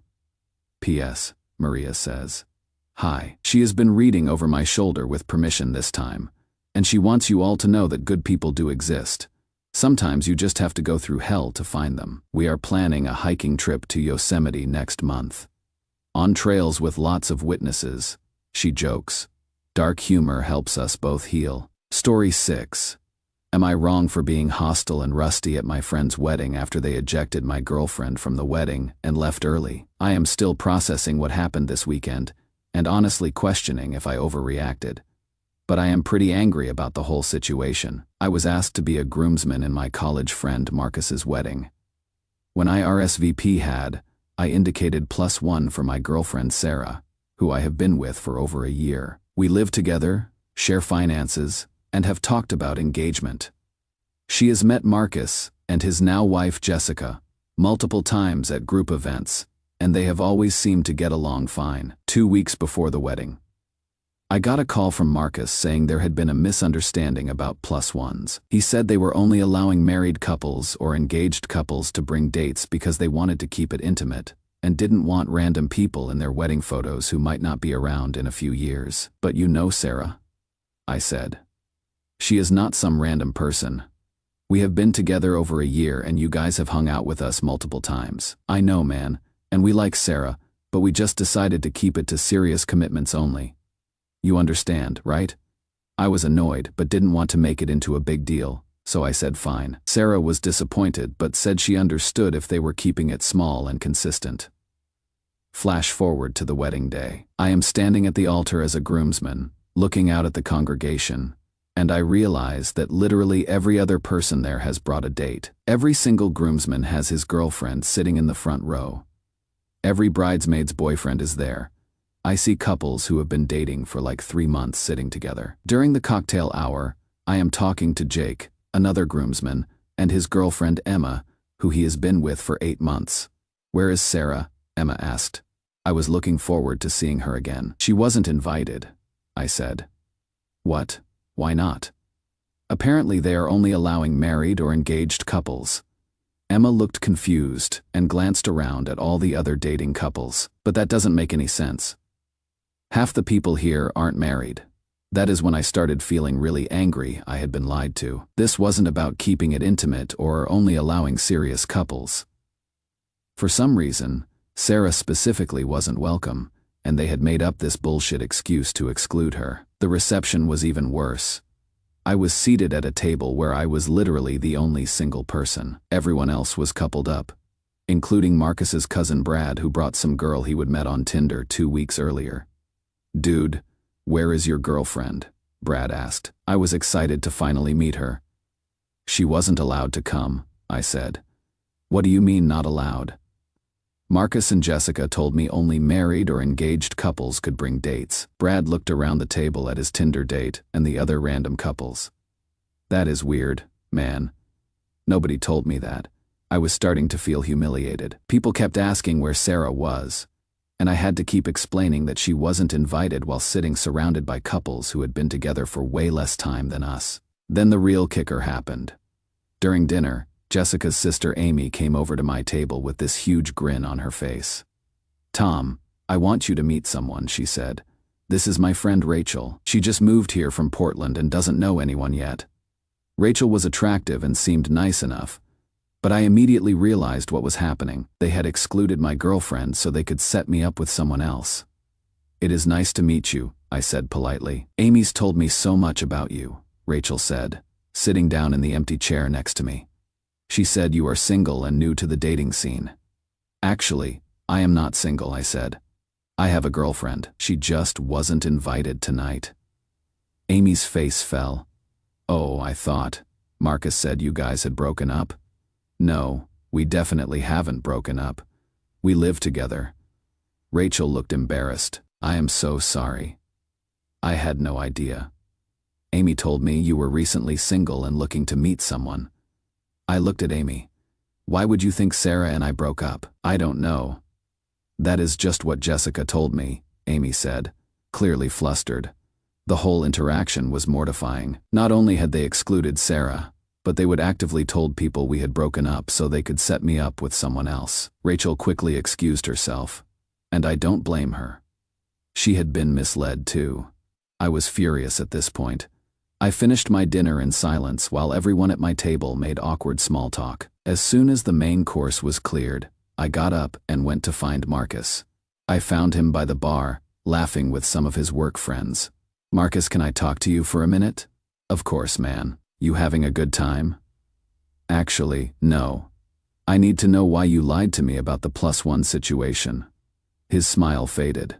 What do you mean? You told me only married or engaged couples could bring dates. But everyone here has a +1. Including your cousin who brought a girl he met on Tinder last week. Look, Tom, it is complicated, and your sister-in-law just tried to set me up with someone because she was told Sarah and I broke up. Did you tell people we broke up? Marcus looked uncomfortable. Jessica thought maybe it would be good for you to meet new people. Why would it be good for me to meet new people? I am in a committed relationship. Come on, man. You know Sarah's not really. She is not really the one, is she? You could do better. I stared at him. What the hell does that mean? She is just... I don't know. She is kind of boring, isn't she? And she is always so serious. Jessica thinks you need someone more fun. I couldn't believe what I was hearing. Sarah is the most amazing woman I have ever met. Sarah's career in a few months. The fact that you think you can judge my relationship and manipulate my dating life is insane. Whoa, Tom, calm down. We were just trying to help with what? My perfectly happy relationship that you decided wasn't good enough. Marcus was getting defensive now. Look, if you want to waste your time with someone who is going nowhere, that is your choice. But Jessica knows a lot of great girls. And we thought stop talking, I said. Just stop. You excluded the woman I love from your wedding so you could play matchmaker with someone you think is better for me. That is not friendship. That is manipulation. I walked away before he could respond. I went back to my table, grabbed my jacket, and headed for the door. Jake caught up with me in the parking lot. Hey, where are you going? Home. To my girlfriend who was excluded from this wedding for no reason other than your friend thinks he knows better than me about who I should be dating. What are you talking about? I explained the whole situation. Jake looked shocked. That is messed up, man. Emma and I have only been together 8 months, and we were both invited without question. Exactly, and now I need to go home and explain to Sarah why I stayed at a wedding where everyone was told we broke up so I could be set up with someone else. The drive home was awful. I kept thinking about how hurt Sarah would be when I told her what really happened. Not just that she was excluded, but that our friends had actively decided she wasn't good enough for me and had tried to break us up. When I got home, Sarah was on the couch watching Netflix in her pajamas. You are home early, she said, looking up with a smile. How was the wedding? I sat down next to her and took her hands. I need to tell you what happened tonight. And you are going to be really hurt and angry. Her smile faded. What is wrong? I told her everything. About realizing every other person had a +1. About the attempted setup. About Marcus's comments about her being boring. And not the one. Sarah was quiet for a long time after I finished. Then she said, they told people we broke up. Yes, Amy thought I was newly single and looking to date. And Marcus said I was boring and that you could do better. Yes. Which is complete bullshit. You are the best thing that has ever happened to me. Sarah started crying. Not loud sobbing, but quiet tears that somehow made it worse. I am so sorry, I said. I should have left the moment I realized what was happening. It is not your fault, she said. I thought they liked me. When we hung out with them, they always seemed so friendly. They were being fake. And that is on them, not you. Do you think I am boring? She asked quietly. Are you kidding me? You are the most interesting person I know. You read constantly. You are passionate about your work. You make me laugh every day. Marcus is an idiot if he thinks you are boring. We stayed up talking until 3 a.m. Sarah cried on and off, and I felt terrible for putting her through this. These were supposed to be our friends, and they would deliberately hurt her. I am getting texts from Marcus asking why I left early and saying they are disappointed. I made a scene. I haven't responded yet because I am afraid I will say something I will regret. But honestly, I don't think I did anything wrong. They lied to me, excluded my girlfriend for no valid reason, tried to set me up with someone else, and talked trash about the woman I love. I think leaving was the most restrained thing I could have done. AITA for being hostile and leaving early. Update 1. I want to thank everyone who commented on my original post. The overwhelming support helped both Sarah and me process what happened and figure out how to move forward. A lot of people asked about Sarah's reaction and how she is handling everything.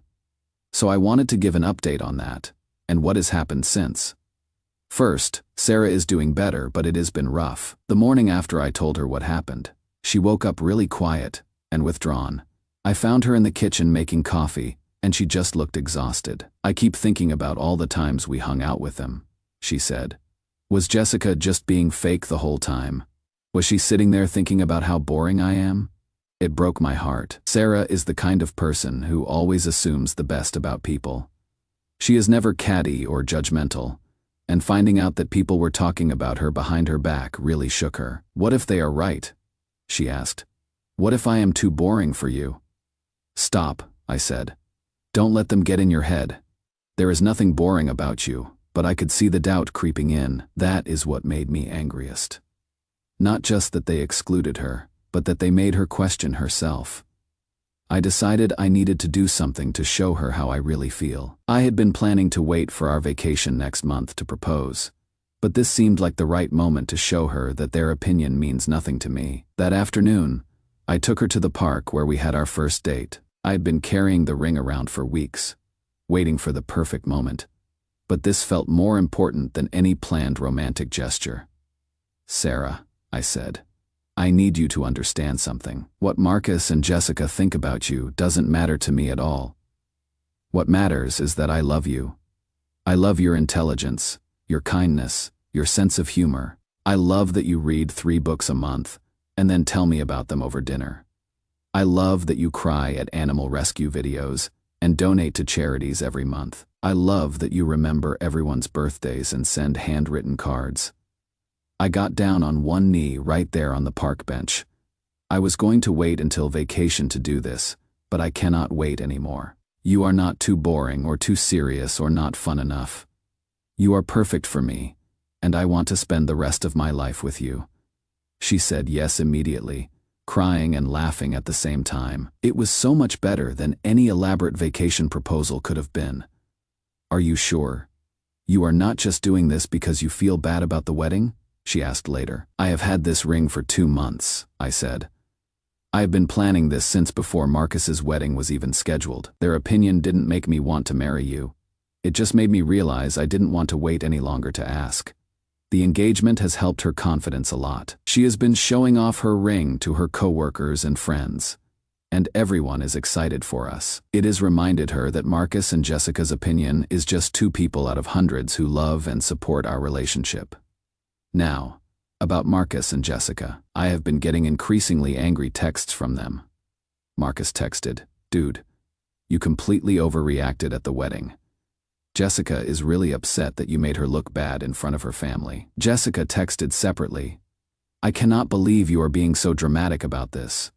We were trying to help you. Rachel is amazing, and you didn't even give her a chance." Then yesterday I got this text from Marcus. "Look, we are sorry if we hurt Sarah's feelings. But you have to admit, she is not exactly the life of the party. We just thought you might be happier with someone more outgoing." That was the final straw, I called him. "Marcus, I am only going to say this once. Sarah and I are engaged. We are planning our wedding. Your opinion of her is irrelevant and unwelcome. Engaged. Dude, you are making a huge mistake. Stop talking. You excluded my fiancé from your wedding under false pretenses. You told people we had broken up so you could set me up with someone else. You called the woman I love boring and said I could do better. Those are not the actions of a friend. Come on, Tom. Don't be so sensitive. You manipulated my dating life based on your judgment of my relationship. How is that not worth being angry about? We were just looking out for you. No. You were being controlling and disrespectful. A real friend would be happy that I am happy. They wouldn't try to sabotage my relationship because they think they know better than me. Look, if you want to marry someone boring, that is your choice. I hung up on him. An hour later, Jessica called. Tom, I think there has been a misunderstanding. The part where you excluded Sarah, the part where you told people we broke up, or the part where you tried to set me up with someone else. We just thought, Sarah seems really shy and introverted. We thought you might be more compatible with someone who is more social. You have hung out with us 6 times. You have no idea what she is like when it is just us, or with her friends, or in her element. You judged her based on limited interactions and decided she wasn't good enough for me. That is not what we meant. It is exactly what you meant. And even if Sarah was shy or introverted, so what? That is not a character flaw. That is just personality. I love her personality. We were just trying to help. Help would have been being supportive of my relationship. Help would have been including my girlfriend in your wedding, like you included everyone else's girlfriend. What you did was manipulative and hurtful. Jessica started crying. We never wanted to hurt anyone. We just thought, stop thinking about my relationship. It is not your business. Sarah and I are engaged and happy. Stay out of it. I hung up on her too. Sarah was proud of me for standing up to them, but she is also sad about losing these friendships. I know they were wrong, she said, but it still hurts that people we considered friends talked about me like that. I know. It hurts me too, but their behavior says everything about them and nothing about you. I know that might seem petty, but I cannot have people at our celebration who actively tried to sabotage our relationship. Some mutual friends might think we are overreacting, but I don't care. Our wedding should be full of people who love and support us, not people who think we are making a mistake. The crazy thing is, this whole situation has actually made us stronger. Going through it together and seeing how we supported each other has reinforced that we are a good team. And Sarah has been amazing through all of this. Hurt but not bitter, disappointed but not vindictive. I actually feel sorry for them, she said yesterday. Imagine being so unhappy that you have to sabotage other people's relationships. That is the kind of person she is. Even after they treated her terribly, she can find compassion for them. That is not boring. That is beautiful. Update 2. I have gotten a lot of DMs asking for another update, especially about how our mutual friend group is handling everything. The short answer is, not well. But Sarah and I are learning a lot about who our real friends are. The drama has basically split our college friend group down the middle. About half of them think Marcus and Jessica were wrong and are supporting us, while the other half think I am being too sensitive and should just get over it for the sake of group harmony. Here is what has been happening. 3 days after my last update, Jake, the groomsman I talked to in the parking lot, called me. Hey man, I wanted to check in on you and Sarah. Emma and I have been talking, and we both think what Marcus and Jessica did was really messed up. Thanks, I appreciate that. It has been hard on Sarah especially. Yeah. Emma feels terrible. She said if she had known what was really happening, she would have said something at the wedding. She really likes Sarah and was confused why she wasn't there. It was good to hear from Jake. He and Emma have become closer friends with us since this happened, which has been a silver lining. But then I got a call from our friend Brian, who was also at the wedding. Tom, you need to apologize to Marcus and Jessica. This whole thing is getting out of hand. Apologize for what? For causing drama at their wedding and making everything awkward. They spent months planning that day. And you made it about yourself. How is calling that out making it about myself? Look, maybe they made some mistakes, but ruining their wedding over it was an overreaction. I didn't ruin their wedding. I left quietly after they humiliated me and my fiancé. Your fiancé? Wait, you guys got engaged? Yes, we got engaged last week. There was a long pause. Tom, don't you think proposing right after a fight about your relationship seems reactive? I was stunned. Reactive. I bought the ring 2 months ago. I had been planning to propose for months, but the timing seemed suspicious. Like you are trying to prove something. The only thing I am proving is that I love Sarah and want to marry her. Why is that suspicious? Because Marcus might have had a point about you guys not being compatible. I hung up on him. The worst conversation was with our friend Michelle, who was a bridesmaid in the wedding. She texted me, "We need to talk. Call me." She immediately went on the attack. Tom, what you did to Jessica was cruel. She has been crying for days because she feels like she ruined your relationship with the friend group. Michelle, she excluded my girlfriend and tried to set me up with someone else. What did she expect would happen? She was trying to help. Rachel is an amazing girl and Jessica thought you two would hit it off. I have a girlfriend, now fiancé. I don't need to be set up with anyone. But come on, Tom, you have to admit Sarah is kind of vanilla. She barely talks when we all hang out. Rachel is fun and outgoing and stop right there. Sarah is not vanilla. She is thoughtful and intelligent. Just because she is not the loudest person in the room doesn't mean there is something wrong with her. I didn't say there was something wrong with her. I just said Rachel might be a better fit. Based on what? You don't even know Sarah. None of you do. You have decided she is boring because she doesn't get drunk and dance on tables at parties. That is not Michelle. Sarah has a PhD in environmental science. She has published research papers. She volunteers at the animal shelter every weekend. She speaks 3 languages. She has climbed mountains and traveled to 6 continents. But because she doesn't perform her personality for people she barely knows, you think she is vanilla. Okay. Fine. Maybe I don't know her that well exactly. So maybe don't judge whether she is right for me based on limited observations. Look, I am just saying Jessica was trying to look out for you. Maybe her methods were wrong, but her intentions were good. They be your methods with good intent. You are being really dramatic about this, am I? Or am I just refusing to let people disrespect my relationship? The conversation devolved from there. I think she should mind her own business. Sarah has been watching all this unfold with a mixture of sadness and clarity. I never realized how much these people judged me, she said.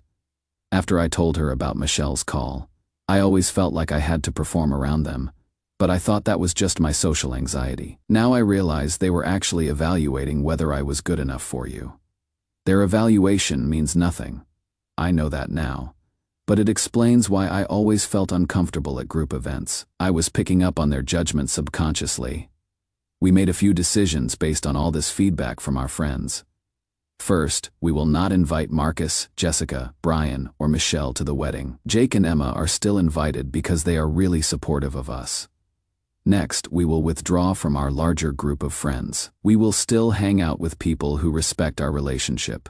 But we will no longer attend group events where people feel entitled to comment on our appropriateness. And finally, we are focusing on building stronger friendships with people who truly understand and appreciate Sarah for who she is. Sarah's been introducing me to more of her friends, her hiking group, her book club, her coworkers.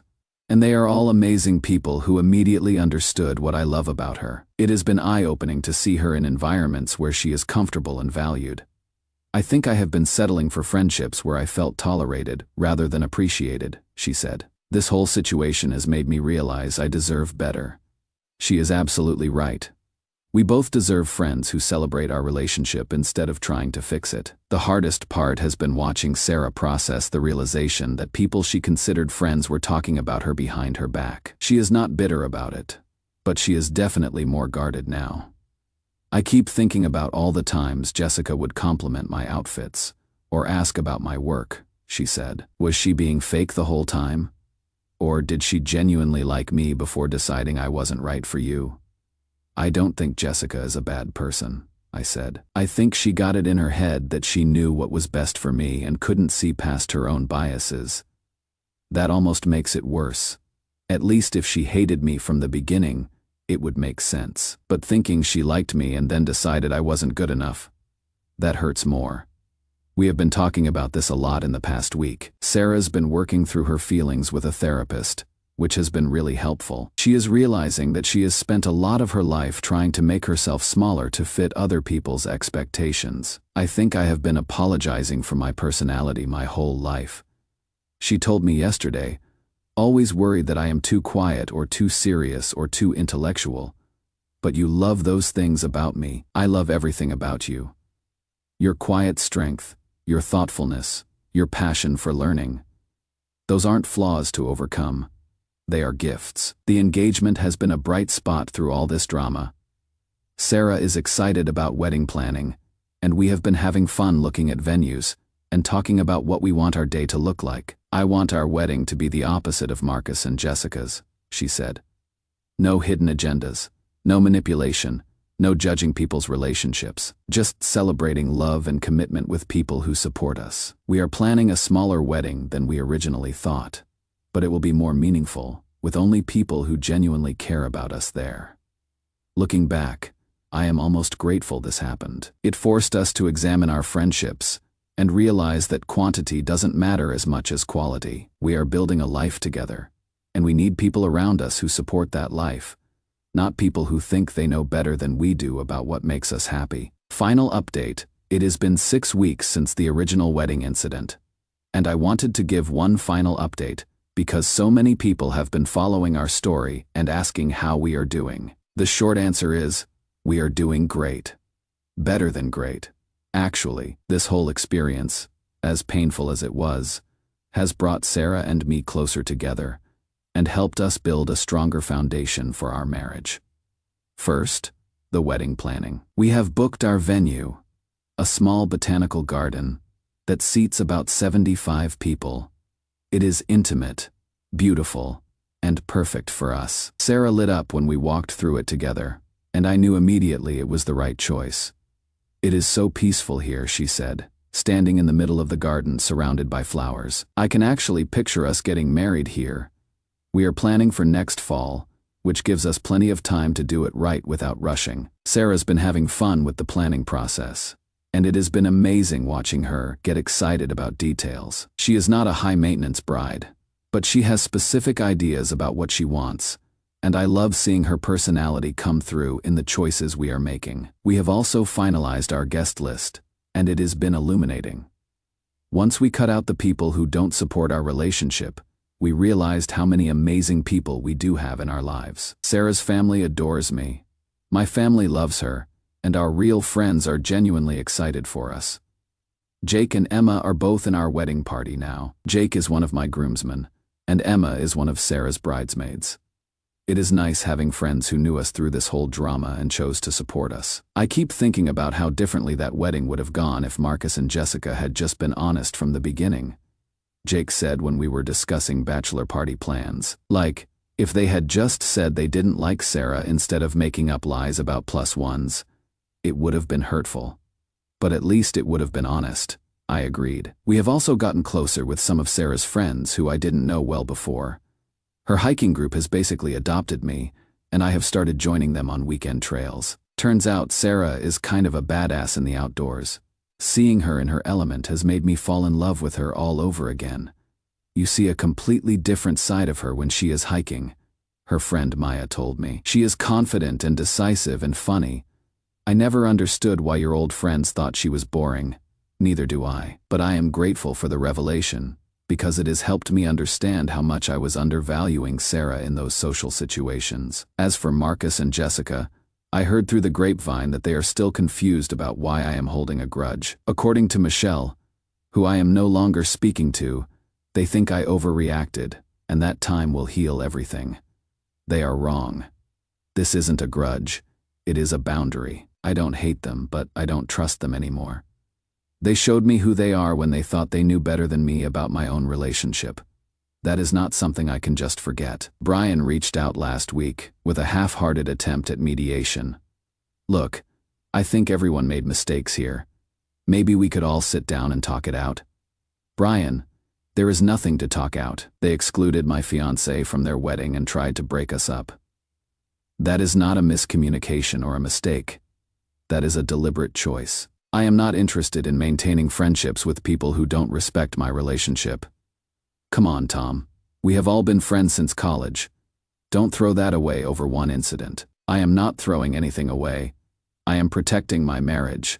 If our college friendship means more to you than supporting my happiness, then maybe we weren't as good friends as I thought. He hasn't contacted me since.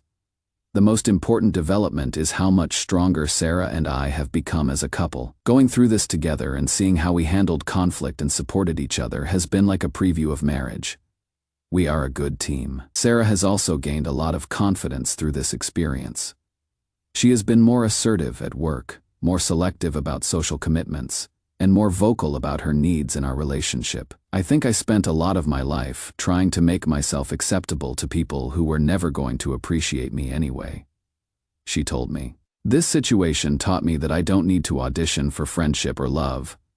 The right people will value me as I am.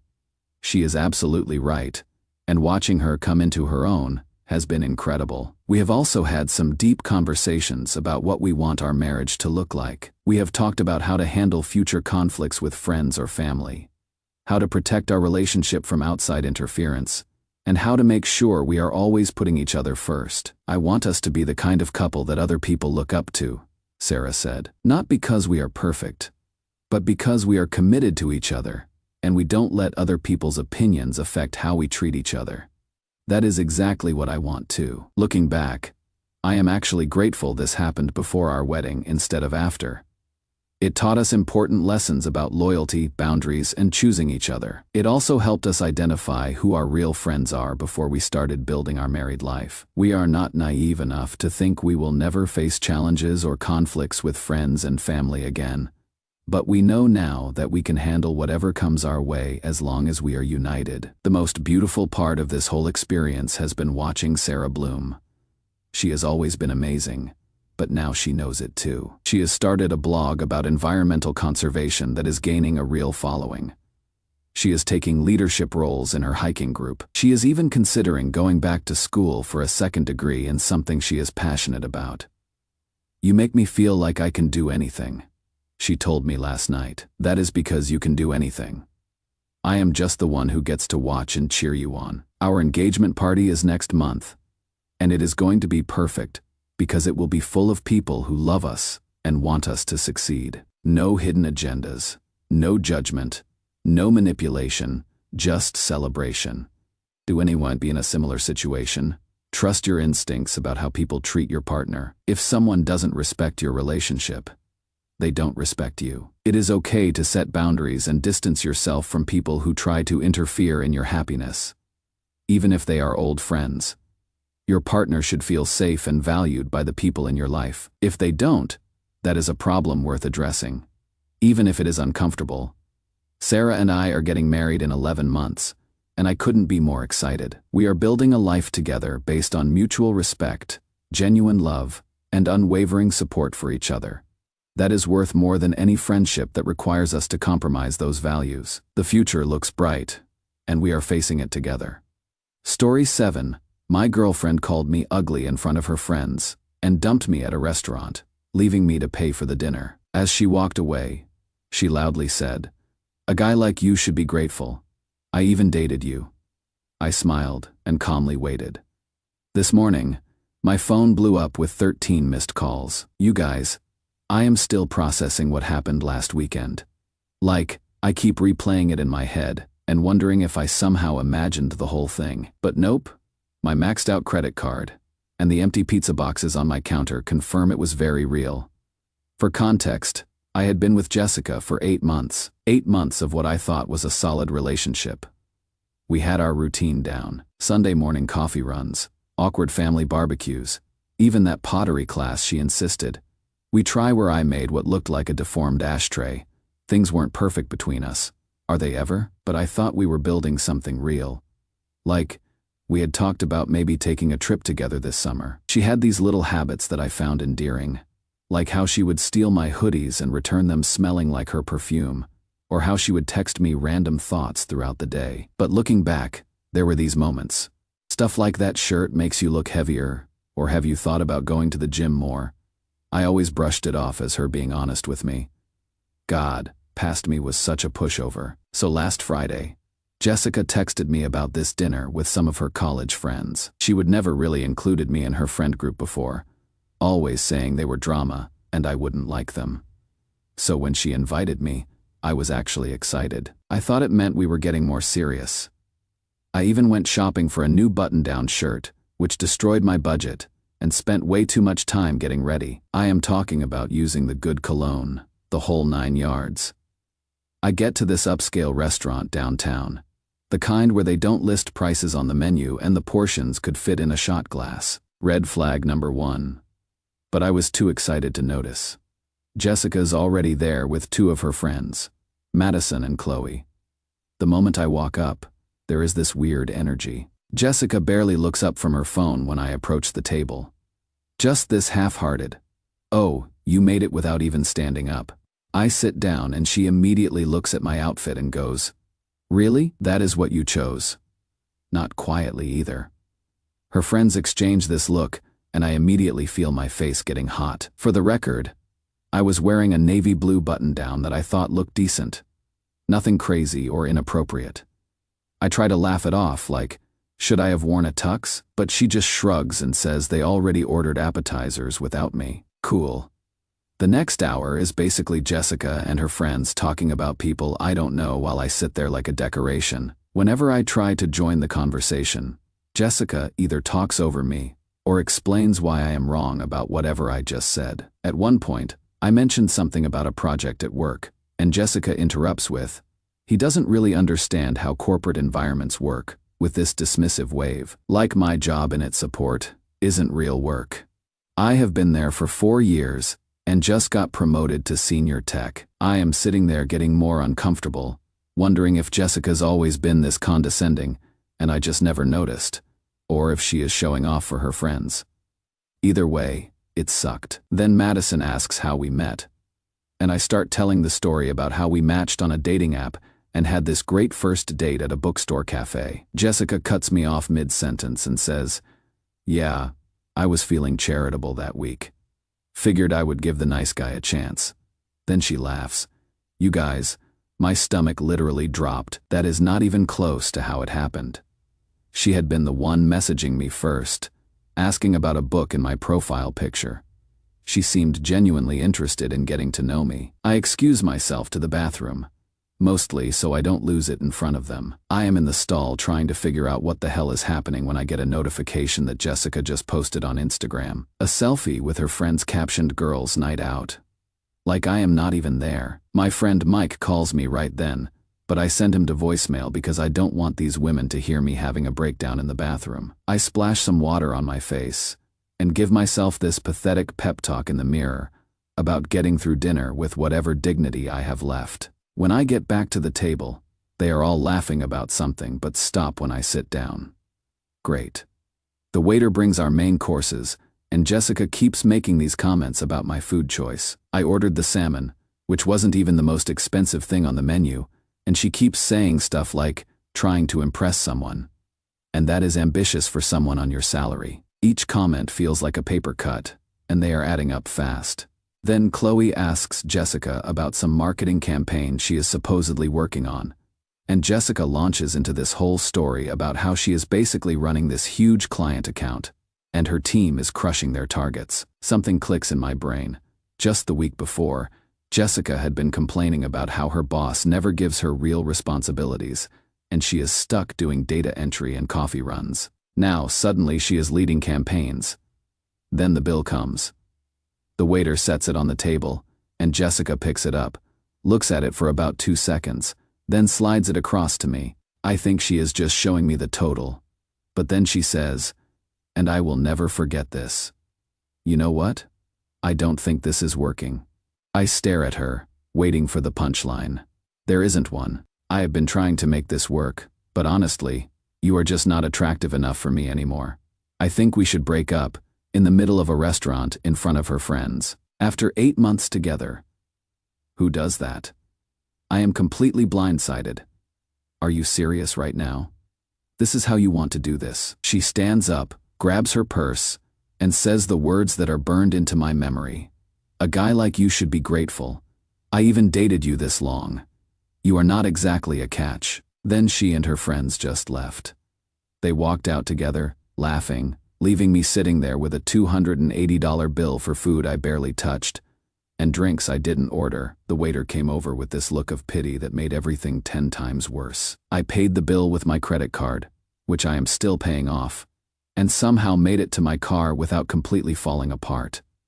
I called Mike from the parking lot, choking back tears. He came straight to my apartment with beer and pizza, the real MVP between stress eating and trying to process what had happened. I told him everything. He was furious. I had to talk him out of driving to Jessica's place and giving her a piece of his mind. That is when he started asking questions about what Jessica had said about work, the campaign she mentioned, her role at the company. Finally, he was like, "Dude, I don't know how to tell you this, but Jessica isn't who she says she is at work. Turns out Mike's girlfriend Sarah works at the same marketing firm as Jessica, and Jessica isn't some hotshot account manager about to get promoted. She is an administrative assistant who schedules meetings and orders office supplies. All those late nights working on campaigns, complete fiction. The big client meetings? She was probably just taking notes. The fancy title on her LinkedIn, total fabrication. I felt like such an idiot. For 8 months, this woman had been lying about basically everything professional in her life, and I never questioned it. What else had she been lying about? That night after Mike left, I went into full detective mode. I scrolled through our text history, our photos, everything. So many red flags I had missed. Comments about money that didn't add up. Times she said she was working late, but posted Instagram stories from bars across town. I couldn't sleep. I kept replaying that moment in the restaurant. How small she made me feel. How humiliated I was. At around 2 a.m., I get a text from a number I don't recognize. "Hey, it is Brandon from Jessica's work. Sarah gave me your number. There is some stuff you should know about what happened tonight." That is when things got really interesting. Update 1. First off, thank you all for the support in the comments on my last post. I literally teared up reading some of them. A lot of you asked for an update, so here is what happened next in this absolutely insane situation. So after finding out from Brandon, who works with Jessica, that my girlfriend of 8 months had basically been living in a fantasy world of her own creation, I spent the next few days in what I can only describe as post-breakup purgatory. You know that feeling where you are alternating between anger and confusion, wondering if you are crazy, or if everything you thought you knew was wrong? Yeah, that was me for about 72 hours straight. My apartment looked like a disaster zone. Dishes everywhere, laundry piling up, and way too many takeout containers, because cooking felt impossible. The worst part was catching myself starting to text Jessica about random stuff, then remembering what happened and feeling like I got punched in the gut all over again. I had been avoiding social media because I knew Jessica would post something that would set me off. But Wednesday morning, I caved and checked Instagram. Sure enough, there was Jessica with some gym selfie captioned "leveling up, knowing my worth." The audacity was breathtaking. I nearly threw my phone across the room. Mike came over that evening with Chinese food and found me wrapped in a blanket like some kind of depressed burrito. He has been incredible through this whole thing, making sure I eat actual food and listening to me rant about the same stuff over and over without once saying "I told you so," even though he had had suspicions about Jessica from the beginning. While we were eating, Mike showed me his texts with Brandon. Apparently, they had been talking a lot, and Brandon had some serious tea to spill. According to Brandon, Jessica had been telling everyone at work that she dumped me because I was clingy and always bringing up moving in together, which is hilarious because I was the one who kept pumping the brakes whenever she mentioned combining our Netflix accounts to save money. Then Brandon dropped the real bombshell. Jessica wasn't just lying about her job responsibilities. She was currently on her final warning for repeatedly taking credit for other people's work, and might actually get fired soon. All those late nights at the office, she was staying behind to fix mistakes she had made during the day, desperately trying to avoid getting caught. Those business lunches with clients, complete fiction. I was still processing all this when my phone rang. It was Jessica's mom, Carol, I almost didn't answer. Talk about awkward. But I figured I should be an adult about this. Carol has always been sweet to me. Like, actually remembering my birthday and asking about my family kind of sweet. She sounded worried and asked if everything was okay between me and Jessica. Apparently, Jessica told her family we had a small disagreement, but everything was fine. A small disagreement. The woman publicly humiliated me, dumped me in front of her friends, and stuck me with a bill I couldn't afford. And she called it a small disagreement. I tried to keep it vague, saying we were taking some space because I didn't want to put Carol in an awkward position. Then she mentioned Jessica's birthday dinner this Saturday, and how excited the whole family was to see me there. You guys, I nearly choked on my lo mein. Jessica had told her family we were still together, and that I was coming to her birthday dinner. The dinner was at her parents' house, and apparently, she had told them we had big news to share. After hanging up, I sat there in shock, while Mike looked at me like I had grown a second head. He was like, is she delusional or just a pathological liar? Honestly, I was wondering the same thing. That is when we came up with the plan. I wasn't going to just ghost her family. They had always been kind to me, and they deserved to know what kind of person Jessica really was. But I also wasn't going to cause a scene or be vindictive. I would simply attend the dinner as invited and let the truth come out naturally. The next day, Brandon met me for coffee, slightly awkward since we had only met through Jessica. But he turned out to be really cool. He confirmed everything and added even more details about Jessica's work lies. The team Jessica claimed to manage was actually just her and one intern. Brandon seemed genuinely upset on my behalf, saying he had always thought Jessica's stories about me seemed off. Apparently, Jessica would come to work complaining that I was too needy, when in reality, I was the one paying for most of our dates, because she was always between paychecks. Midway through our conversation, Brandon got a text from their boss, asking if he could come in Saturday evening to help with some urgent project. Brandon was bummed because he had plans. But then I had an idea. What if Brandon needed to drop something off at Jessica's parents' house during the birthday dinner? The timing would be perfect. As we were planning this out, my phone buzzed with a text from Jessica. First one since the restaurant disaster. We need to talk about what happened. I might have overreacted. I showed Brandon, and he nearly spit out his coffee. Overreacting is when you get annoyed about someone being 5 minutes late. Not when you publicly humiliate your boyfriend of 8 months and stick him with a $280 bill. I didn't respond. Let her sweat. The next 2 days were a blur of preparation. I wasn't going to this dinner unprepared. I dug through old texts, finding all the inconsistencies, dates when she claimed to be at work conferences that didn't exist. Stories about coworkers that Brandon confirmed were completely made up. Even photos Jessica had posted of herself at company events that were actually just stock photos from their website. Friday night, Mike came over to help me pick an outfit. Not gonna lie. Part of me wanted to show up looking amazing just to spite her. But we decided the best approach was to look nice, but not like I was trying too hard. We settled on a simple black button-down that Jessica had once said made me look average, which I now realize was probably her weird way of undermining my confidence because I had gotten compliments on it before. I barely slept Friday night. What if this backfired? What if her family took her side? What if I froze up and couldn't go through with it? By Saturday morning, I had chewed my nails down to nothing and run through about 20 different scenarios in my head. Wear something nice. My parents are excited. I didn't respond to that either. Let her think whatever she wanted. I spent the afternoon getting ready with this weird mix of dread and anticipation. Mike helped me run through what I might say and gave me a pep talk when I started losing my nerve. At 5:30, I got in my car and headed to her parents' house. I had to pull over once because my hands were shaking too much to drive safely. I sat there for a minute doing breathing exercises and asking myself if I was insane. Maybe I should just block Jessica on everything and move on with my life like a normal person. But then I thought about her sitting at that birthday dinner, probably telling everyone some made-up version of our relationship, maybe even painting herself as the victim somehow, and my resolve hardened. I pulled up to her parents' house at 6:15 p.m., fashionably late, which I knew would annoy Jessica. There were several cars in the driveway, Looked like the whole family was there. I checked my appearance in the rearview mirror, took one last deep breath, and walked to the door.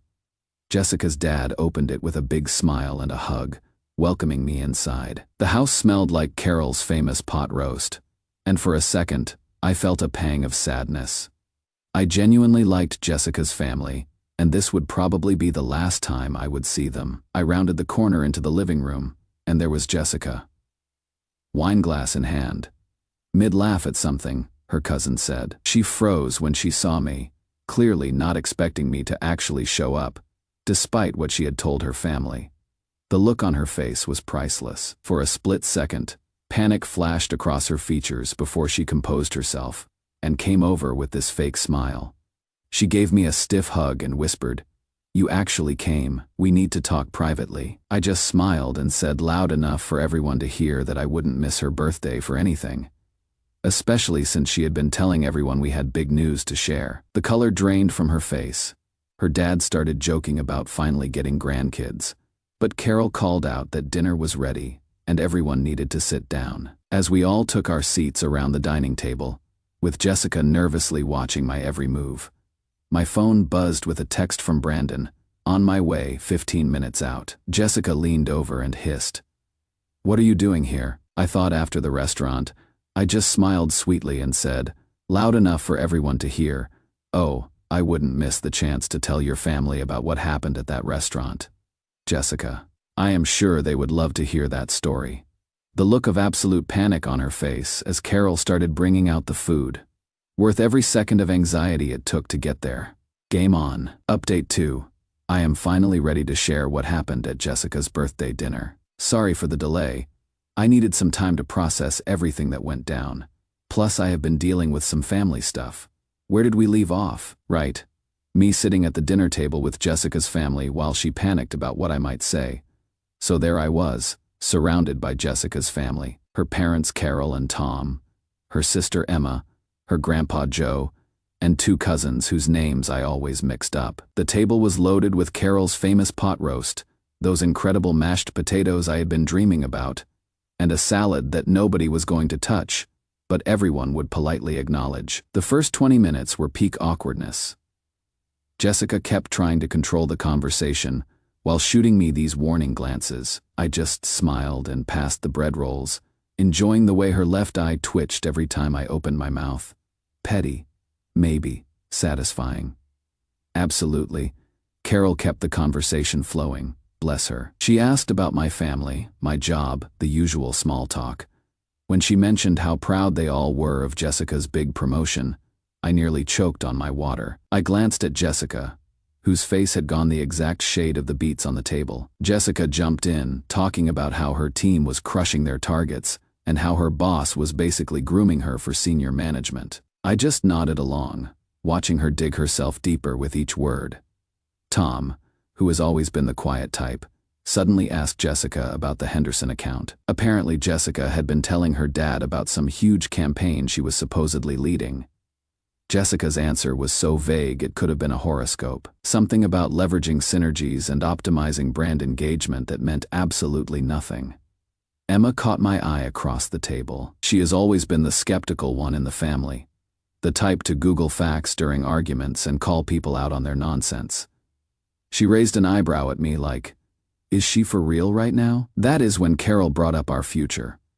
She asked us about our big news and whether it had anything to do with us taking the next step. Jessica nearly dropped her fork and mumbled something about it not being the right time to discuss it. Grandpa Joe, who has zero filter and is honestly my favorite person in her family, cuts in with, "So are you 2 moving in together or what? Because Jessica said you were looking at apartments." Again, news to me. The furthest we had gotten in that conversation was me suggesting maybe we could split streaming services to save money. Jessica tried steering the conversation back to herself, talking about how her boss had given her a company credit card for business expenses. I couldn't help myself. I asked what kind of expenses she was authorized to approve. She stammered something about client dinners and team outings. That is when I casually mentioned, "Oh, speaking of dinners, Jessica took me to this amazing restaurant last week. What was it called again, honey?" The one where you met up with Madison and Chloe. The color drained from her face faster than my phone battery when I am scrolling TikTok. Before she could respond, the doorbell rang. Perfect timing. Carol went to answer it, and I heard her delighted. "Oh, Brandon. What a surprise." Jessica looked like she might actually pass out. Brandon walked in with a folder, all professional in his button-up shirt. He apologized for interrupting the birthday dinner, but said he had some work documents Jessica needed to review urgently for Monday morning. Carol, being the perfect host, immediately invited him to join us for cake later. Jessica tried to usher Brandon toward the front door, but Tom insisted they could handle work stuff right there at the table since we are all family here. Brandon sat down in the empty chair beside me, which I would strategically saved. Jessica was gripping her fork so hard I thought it might snap. That is when Tom asked Brandon how the big presentation went, the one Jessica had apparently been leading. Brandon looked confused for a second before catching on. He glanced at me, then at Jessica, and I could see him making a decision. Brandon said the presentation went well, but clarified that their boss had delivered it, with Jessica and the team providing support. Tom looked confused and said that wasn't how Jessica had described it. I jumped in because I am messy like that, and asked Brandon about Jessica's promotion. Poor Brandon looked so uncomfortable, caught between loyalty to a coworker and not wanting to lie to an entire family. He fidgeted with his napkin and said something vague about company restructuring. Jessica interrupted with this fake laugh and tried changing the subject to sports, but Emma wasn't having it. She asked Brandon point blank what Jessica's current title was. The silence that followed was like that moment when you drop something in a public bathroom. Everyone hears it, but no one wants to acknowledge it. Brandon looked at Jessica, who was silently pleading with her eyes. Then at me. I nodded slightly. He cleared his throat and said that Jessica was an administrative assistant in the marketing department. The silence. Tom put down his fork slowly. Grandpa Joe made this little sound. Emma muttered something that sounded suspiciously like I knew it. Jessica immediately went into damage control mode, saying Brandon was confused, that she had multiple roles, that it was complicated, but the dam had broken. Her family started asking specific questions she couldn't wiggle out of. When did you get promoted? She hadn't. Why did you say you had a team? She didn't. What about that corner office you mentioned? Also fictional. With each question, Jessica's stories unraveled more. She kept looking at me like this was somehow my fault, which just made me more determined to let everything come out. Carol, bless her heart, tried to smooth things over. She suggested we all have some cake and talk about happier things. As she went to the kitchen to get it, Emma asked me directly about the restaurant I had mentioned earlier. This was my moment. I took a deep breath and told them everything. How Jessica had invited me to meet her friends, how she belittled me throughout dinner, how she dumped me in front of everyone and walked out, leaving me with a $280 bill I could barely afford. Jessica tried interrupting several times, but Tom shut her down with a look I had never seen before. Pure disappointment. Jessica's defense was that I was exaggerating and playing the victim, that I had embarrassed her in front of her colleagues by not fitting in. That leaving me with the bill was teaching me financial responsibility. Grandpa Joe actually snorted at that last one. Brandon, who had been quiet through most of this, finally spoke up, bragging that he had heard Jessica bragging to coworkers about how she would put me in my place. He even pulled out his phone and showed texts from Madison discussing what had happened. Receipts. People. Carol came back in with the cake just as Jessica was trying to paint herself as the victim. She set it down and asked what she had missed. No one spoke for a moment. Then Tom said very quietly that they needed to have a family discussion about honesty. Jessica exploded. Like, full-on temper tantrum. She accused me of turning her family against her, called Brandon a traitor, and said everyone was just jealous of her success. What success? She knocked over her water glass, pointed at me, and yelled that a guy like me should be grateful she even bothered with me. Carol gasped. Grandpa Joe said something that I am pretty sure was old-school swearing. Emma just shook her head like she wasn't even surprised. I stayed calm somehow, and said that the only thing I was grateful for was finally seeing who she really was. Jessica stormed out, slamming the door so hard that one of Carol's decorative plates fell off the wall and shattered. The aftermath was, weirdly peaceful. Carol apologized to me about 50 times. Tom looked tired and sad. Emma helped clean up the spilled water.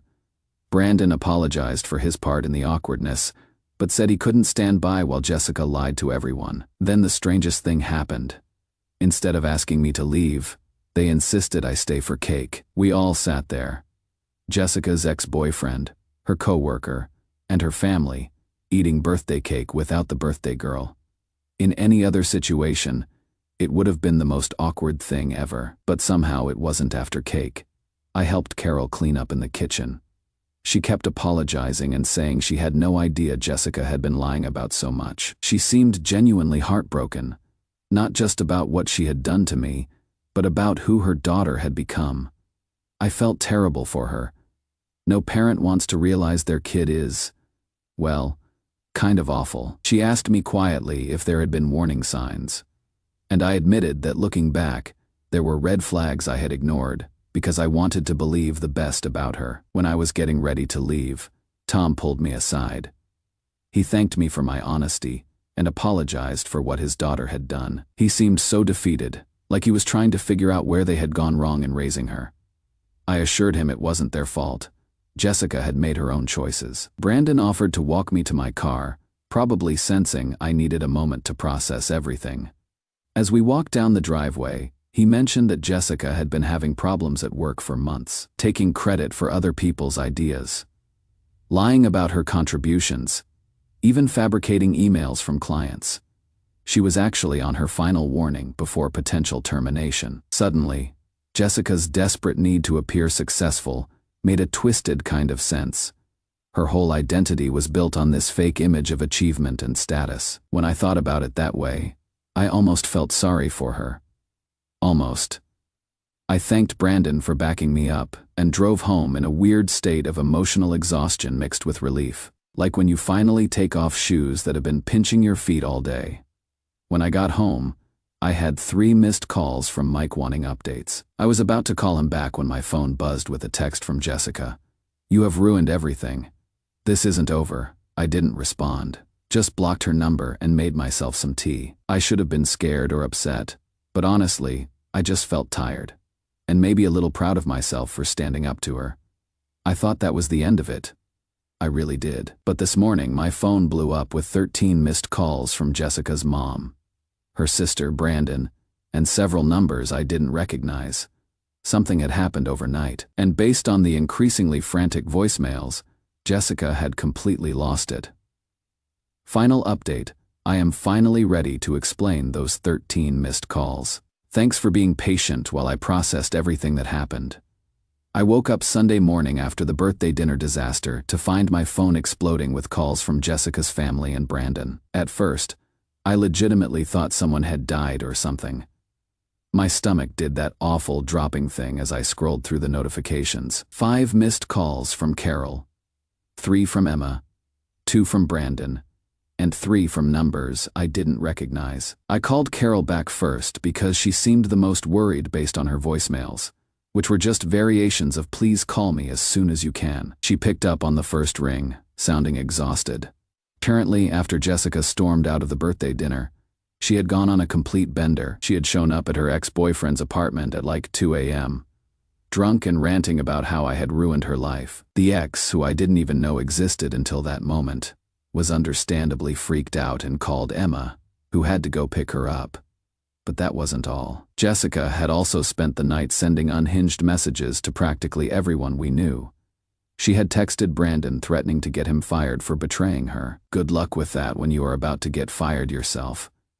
She had posted this long, rambling status on Facebook about how she was surrounded by snakes and people would regret crossing her. Most concerning, she had posted my address in a private message to her friend Madison, saying she was going to make me pay for humiliating her. Madison, who apparently has some moral compass, immediately called Carol and forwarded the message, which is why she was trying so desperately to reach me. I was sitting on my couch in my ratty pajamas, hair still messy from sleep, trying to process all this information, while Carol apologized approximately 50 times for her daughter's behavior. I should have been scared, I guess. But honestly, I just felt tired. Like when your phone is stuck at 1% battery for hours. You are just waiting for it to finally die so you can charge it and move on. Carol insisted on coming over just to make sure I was okay, which was sweet, but also made me panic clean my apartment. Nothing motivates tidying up like knowing someone's mom is about to see your living space. I was literally throwing dirty laundry into my closet when my doorbell rang. It wasn't just Carol.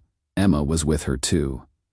They brought coffee and those little pastries from the bakery near their house, which honestly might be what I miss most about dating Jessica. We sat at my kitchen table with the wobbly leg that I keep meaning to fix, and they filled me in on the Jessica situation. According to Emma, this wasn't the first time Jessica had created elaborate lies about her life. In college, she would apparently told everyone she was dating this popular guy who had no idea who she was. She had once claimed to be captain of the debate team when she had never even joined. There was a whole pattern of her creating this fictional version of herself that was more successful, more desirable, more everything. As they were talking, my phone kept buzzing with texts from friends who had seen Jessica's social media meltdown. Mike was freaking out, wanting to come over with his girlfriend Sarah in case Jessica showed up. My group chat was blowing up with confused messages about the cryptic posts Jessica was making. That is when my doorbell rang again. I literally froze, wondering if it was Jessica. Emma peeked through the blinds and let out a long breath. It was Brandon. Apparently Jessica had been blowing up his phone all morning too, and Brandon wanted to warn me in person since Jessica had mentioned paying me a visit. So there we all were, me, Jessica's mom, her sister, and her coworker, sitting in my living room on a Sunday morning, trying to figure out what to do about this woman having a complete breakdown because she got caught in her lies. If it wasn't so stressful, it would have been hilarious. Like, imagine explaining this situation to someone who wasn't there. Brandon mentioned that their boss had already gotten wind of Jessica's social media tirade. Someone had screenshotted and forwarded it. So Monday at work was going to be interesting. Emma was worried Jessica might do something stupid if she lost her job on top of everything else. That is when my doorbell rang again. This time it was my building manager, looking super awkward. Apparently Jessica had been downstairs making a scene in the lobby, demanding to be let up to my apartment. The manager had refused and threatened to call the police, at which point Jessica had stormed off. But not before yelling that I was a lying piece of garbage loud enough for the entire first floor to hear. Carol looked devastated. She kept apologizing and saying she didn't know where they went wrong with Jessica. I felt terrible for her. Imagine realizing your adult daughter is basically a walking red flag. Emma was more practical, suggesting I document everything, just in case Jessica's behavior escalated. We were all sitting there trying to figure out what to do when my phone buzzed with a notification. Jessica had tagged me in an Instagram story against my better judgment, and everyone in the room telling me not to look. I opened it. It was a photo of me from early in our relationship, asleep on her couch with my mouth open, captioned, "Mr. Perfect who ruined my birthday isn't so perfect. A guy like you should be grateful anyone took pictures of you at all." Like, that was her big revenge. A slightly unflattering photo from 8 months ago? I actually laughed out loud, which wasn't the reaction Carol was expecting. But honestly, if that was the worst she could do, I was going to be fine. Just as we were discussing next steps, there was loud pounding on my door. We all jumped. Then we heard Jessica's voice, slightly slurring. "I know you are in there. Open the door." Brandon immediately stood up like he was going to confront Jessica, which was sweet, but unnecessary. I was already calling building security perks of living in a slightly more expensive building. Jessica kept pounding and yelling, and I could hear my neighbor's door open as she came out to see what the commotion was about. By the time security arrived, Jessica had moved on to kicking the door. The security guard didn't mess around. He told Jessica to leave or he'd call the police. There was some back and forth that I couldn't quite make out, then silence. The guard knocked gently and let me know Jessica had left the building, but was still in the parking lot, possibly waiting. Carol was mortified. She insisted on going down to deal with her daughter herself, and honestly, I was happy to let her. She was so upset that Tom had to come pick them both up. The whole situation was just sad. After they left, Brandon and I sat on my couch in stunned silence for a bit. He finally broke it by asking if I had any alcohol, which felt like the appropriate response to the morning we had had. We split a bottle of wine I had been saving for a special occasion, and this definitely counted. By the time Brandon left, it was late afternoon, and I was emotionally exhausted. Mike came over and stayed the night, just in case Jessica decided to make a return appearance. She didn't. Thankfully, we ordered pizza, watched bad movies, and tried to process the absolute soap opera my life had become.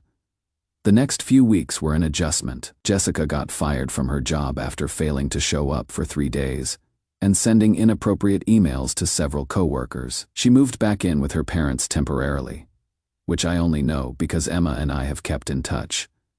She is actually pretty cool. We grab coffee sometimes. Jessica tried to contact me a few more times, leaving voicemails that ranged from angry to tearful to weirdly nostalgic. I saved them all just in case, but never responded. She created a few fake Instagram accounts to message me, but they were so obviously her. Who else would write "you are making a big mistake with 3 spelling errors" that I just blocked them instantly. The weirdest part was running into her at Target about a month later. I was in the electronics section looking at phone cases, and suddenly there she was, holding a box of hair dye and looking like she hadn't slept in days. We made eye contact, and for a second, I thought she might cause a scene. Instead, she just turned around and walked away, leaving her shopping cart right there in the aisle. That was 3 months ago now. Jessica eventually moved to her aunt's place in another state. According to Carol, who still sends me holiday cards, which is sweet but awkward, her social media has gone suspiciously quiet. Emma thinks her parents finally cut her off financially until she gets therapy. As for me, I am doing pretty well, actually. My apartment finally feels like mine again, now that I have rearranged the furniture and replaced the stuff that reminded me of Jessica.